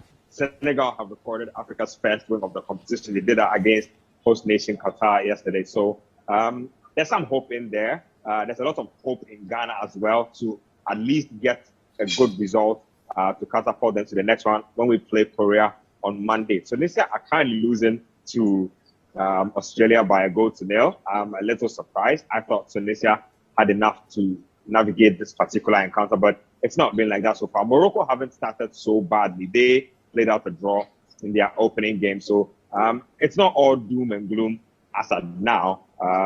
We can pick up the pieces. A lot of the second matches and third matches are yet to come in. So until the group phase completely ends, it's premature to say that Africa has had a bad spell. And so I feel like we should just wait it out and see how the rest of the group phase plays out. And then you can properly apportion marks to how the African teams have done so far. Speaking about, yes, so the Black Stars now, that match on Thursday and the referee awarding a penalty, others describe as a soft penalty, others think it wasn't, a few think really it was. How are they feeling about everything What do they think? Is there still a debate in camp whether it was a penalty or not? What was the general thinking about the boys in camp in respect of the last game? I mean, if you watch the game, I don't know if those pictures were on TV, but after the final whistle went, the players stood on the pitch for a good 10 to 15 minutes, basically going over exactly what had happened in the game. Otoado actually requested to speak to the referee on duty. He said he wanted to have a word with him. He was told by FIFA officials that the referee was busy, and so he couldn't speak to the referee, and we had to let it go. But the players themselves looked dejected after the game, hands on hip, hands on head, heads bowed low, and that's understandable because when you play a team like Portugal and you come so close, but yet you are so far from the 3 points, it leaves you with a sting. I mean, games like that leave you feeling really empty, and so that was the initial reaction from the players. But I've been to the team hotel. They've held recovery training sessions. They held a recovery training session yesterday. They seem to have lifted up their spirits. There's Jama in camp again. There's a feel-good factor in camp again. They seem to think that Portugal game, as difficult as it was, losing that game should be fuel to go ahead and win the next game. Because if Ghana loses the next game, we are as good as out of this competition. And so the guys know that there is no essence in stressing over a situation that is already done and dusted. And so all attention has been turned to the Korea game on Monday. I think that from what I have gleaned and from the few players I have spoken to, their spirits are up again. Yes, I mean, losing to Portugal like that will leave you feeling some type of way, but a lot of them have quickly put that behind them, and they are determined to get to the next round of the competition. To be able to do that, you need to stop looking over your shoulder and focus on what's ahead. And so that's exactly what the lads are doing. They have a training session at 4 p.m. And so from there, we'll know what exactly is going on. As I speak to you now, there are no injury concerns in camp. And so again, Otoado will have a full complement of players to choose from. I wonder what he does with the selection this time around, because there were some qualms about who played where, who should have played and who shouldn't. But I'm sure you'll get to all that. But what I can tell you is that the team has quickly moved on from that Portugal defeat. They are looking forward to the game against Korea, and they are looking forward to winning that game to give themselves a chance of progressing to the next round. I see. Let me move to Atapoku now. Atapoku, a lot again was said about the particular match, as Benjamin alluded to. I mean, the changes for many people, or for many ordinary watchers of football, having to change two key players, one who provided an assist and one who just scored, just minutes after the goal when the euphoria was still there, has been blamed for the early concession, after the goal. I don't know what you think, and I don't know what the people in Kumasi also think about that particular, change and matters surrounding our defeat. Well, Selorm, the ultimate has been two people have come out strongly at the end of this very game, and it's been Otoado and referee Ismail Al-Fatah. The Ghanaians believe that the referee gave us a raw deal. Those in Kumasi are over the tops angry, I must say. Literally everybody was shouting, why would you do this? At this time would you do that? Extending it to the fact that FIFA is a mafia group that doesn't like Africans and all that. So it's been a bit over the top, I must admit. For Otoado, people say and later come back to say, but who even brought him?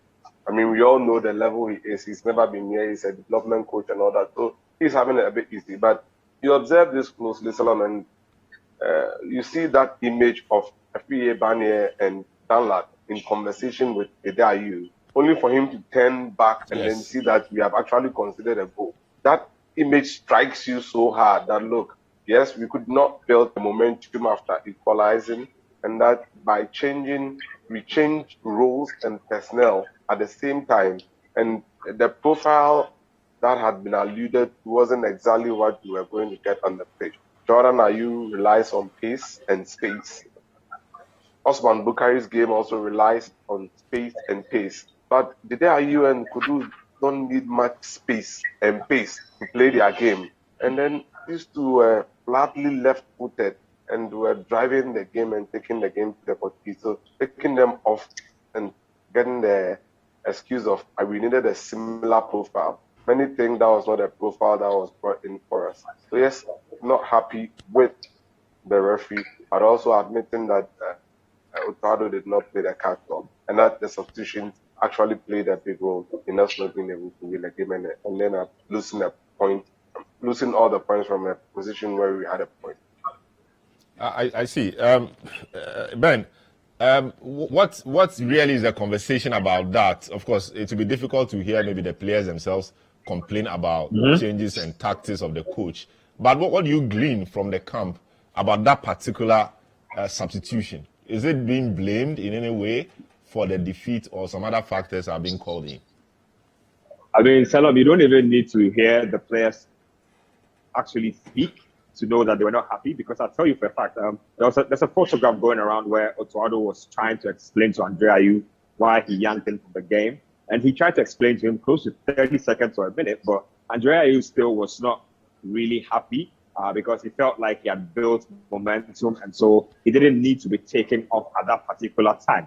And then also, after the Otado explanation, assistant coach George Boateng gave Andre a really long hug, close to a minute, just trying to calm him down and to explain to him that this was a team decision and it's about the team coming first. And so he was not happy about that decision. The players themselves will never ever tell you that they feel they lost the game because of the substitutes. But look, it's common football knowledge, first of all, that the concentration of a team drops right after they have scored a goal, because everybody's in a celebratory mood. Your focus has dropped a little, and so that is the wrongest time to possibly think about making a change. And again, even talking about the timing aside, look at the players who were involved in the goal. It was Mohamed Kudus driving the ball, Andre Ayew finishing off the Mohamed Kudus chance that was created. I thought that the Kudus substitution especially was very weird, because one, if Otado wanted to yank Mohamed Kudus from the game, he should have done it right at the halftime break and not when Kudus had started going into the game. He didn't. He was pretty anonymous in the first 45 minutes, but in the second half, after we got the equalizer, he began to go into the game. He became Kudus, the Kudus that we all know. He was driving forward, he was shooting, he was creating, and he was growing in confidence. It just felt very weird that Kudus would be slated for or withdrawn from a game with the explanation that they couldn't tackle the way he would want them to because they were unfortunate. I mean, what is the probability of Mohamed Kudus getting a red card or Andre Ayew getting a red card? They are not players who typically pick up red cards. I mean, it might have happened a few times in their career, but if you were going to do, a percentage probability on them getting red cards, it was very few and far between. So I personally thought that decision was weird. A couple of Ghanaian journalists here share those same sentiments. I thought that was a rookie mistake by Otado.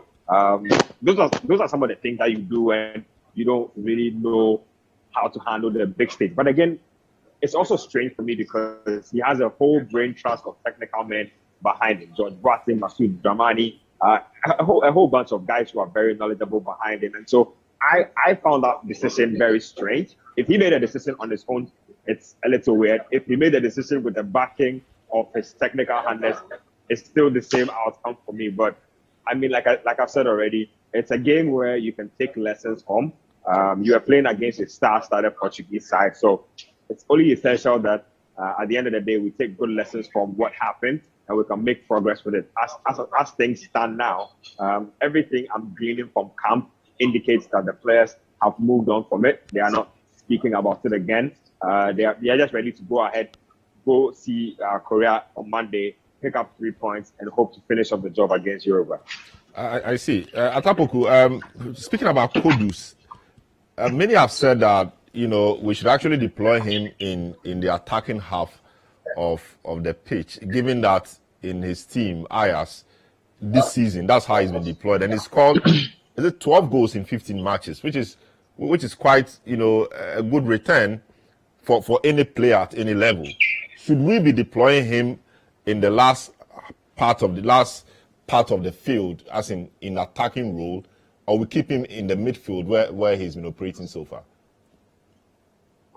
A lot has been made of it, and this is something I've actually discussed with Benjamin a couple of times. I actually feel that when you have a 2 in midfield and then you get a 3 He should be the middleman of the three, just behind your main striker. In this case, you have Iñaki Williams playing on top, and then Kudus is deployed just behind him as a number 10 in a 4-2-3-1. It's the only way we can get the very best out of him. As an 8 or one of the two 8 we have, you are always going to have a problem because he is very deep. He needs to get a ball, drive before he affects the game in the final 10, either with a pass or with a shot. One of our brightest chances was him driving a shot from 25 yards out that went just so close of the right-hand post in the second half. So, Selorm, you only imagine how effective he could affect the game if you push him further up the pitch. But unfortunately, our captain hasn't got the legs to play an effective wing game. So you are always torn between Kudus and the end. I must admit, regardless of what anyone says, I would always say that the best way to get the best out of Kudus is making sure that he plays in that hole in behind the attacker. And that's the exact position Andre Ayew wants to play in. So we are in a fix there. But is it about what Andre Ayew wants to play, or is it about where the coach or the team feels he will be most useful to the team?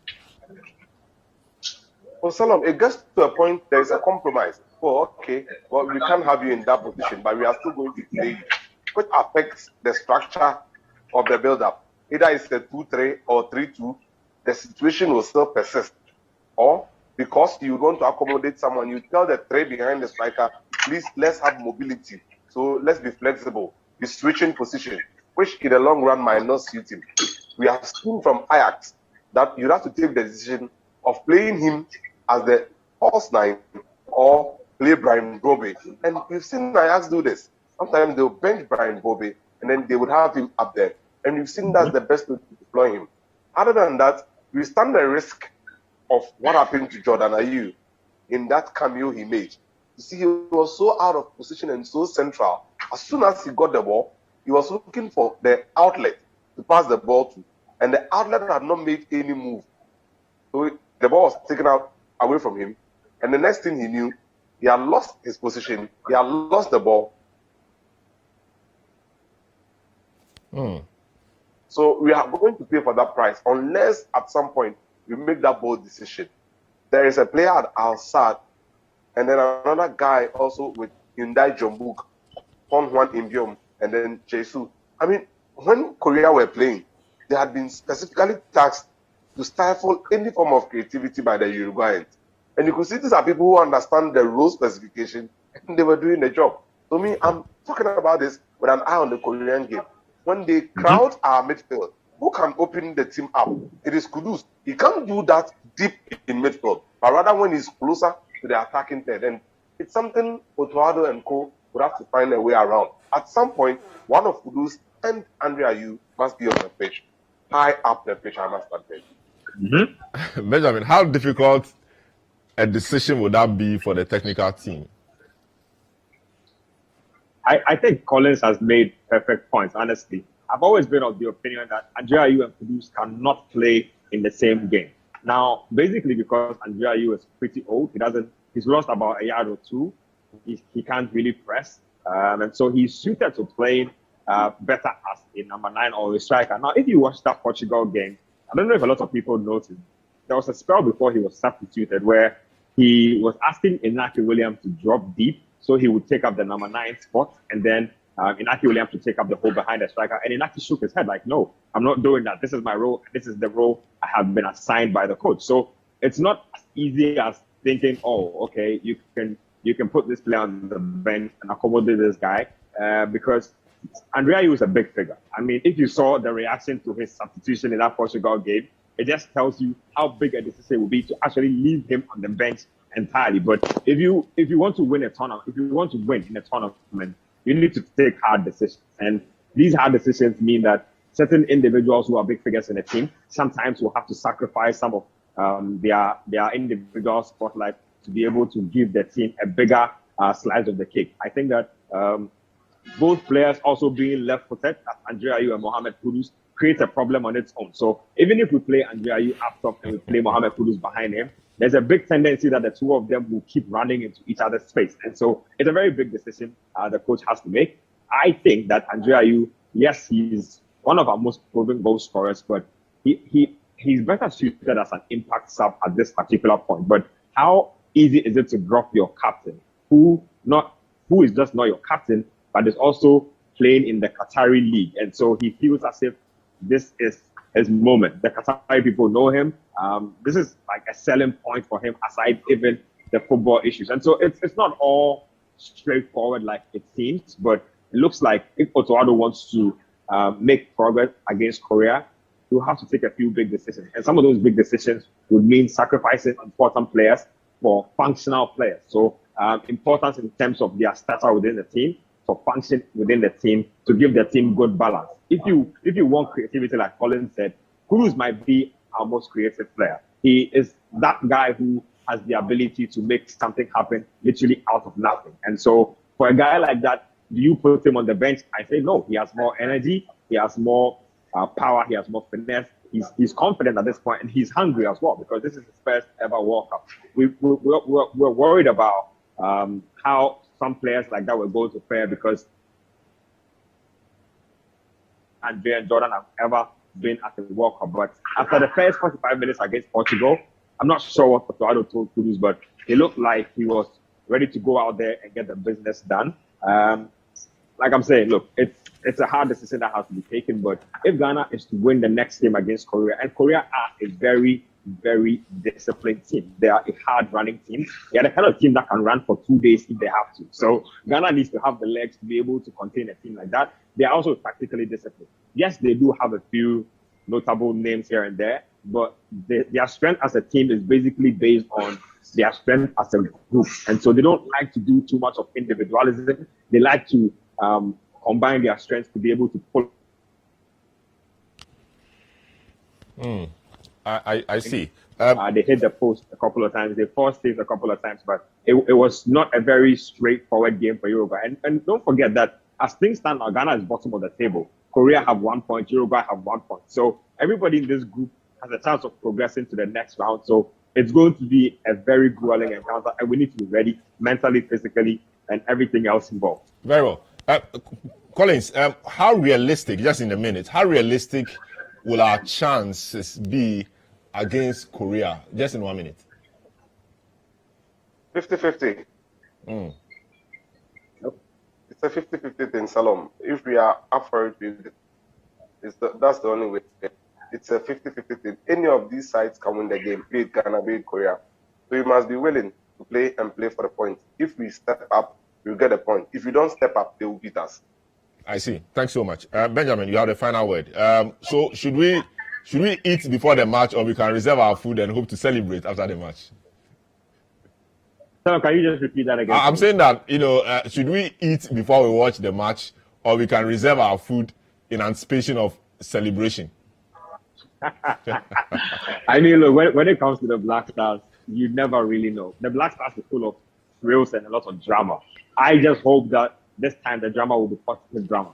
Again, I'm saying this because the players want to qualify out of that group more than we want them to qualify, because the career advancements you get, the financial benefits you get, the profile advancements you get, it's enormous for you as a footballer. And so they know what's at stake. I think I sided Collins on this. It's a 50-50 game. I don't think the quality between the two teams is too wide. They're just about at par. It will come down to who is able to take their chances. I also wish that officiating would be fair, because officiating can rob you of going to the next round in the competition. We hope for fair officiating, because what we saw in that Portugal game, I wouldn't say was entirely lopsided, but there were some decisions that were strange that could have impacted that decision. But if I'm you, I'm eating my fufu before the game starts, just to be on the safe side. All right, thanks so much, Benjamin Ketia, reporting. I'm head of sports at City TV, City FM, joining us from Qatar. Also, we had Collins Atapoku, journalist at Sampa FM in Kumasi. Thank you so much for doing the listening and the viewing. My name is Selorm Adonoo. See you some other time. This has been The Big Issue. Have a good afternoon.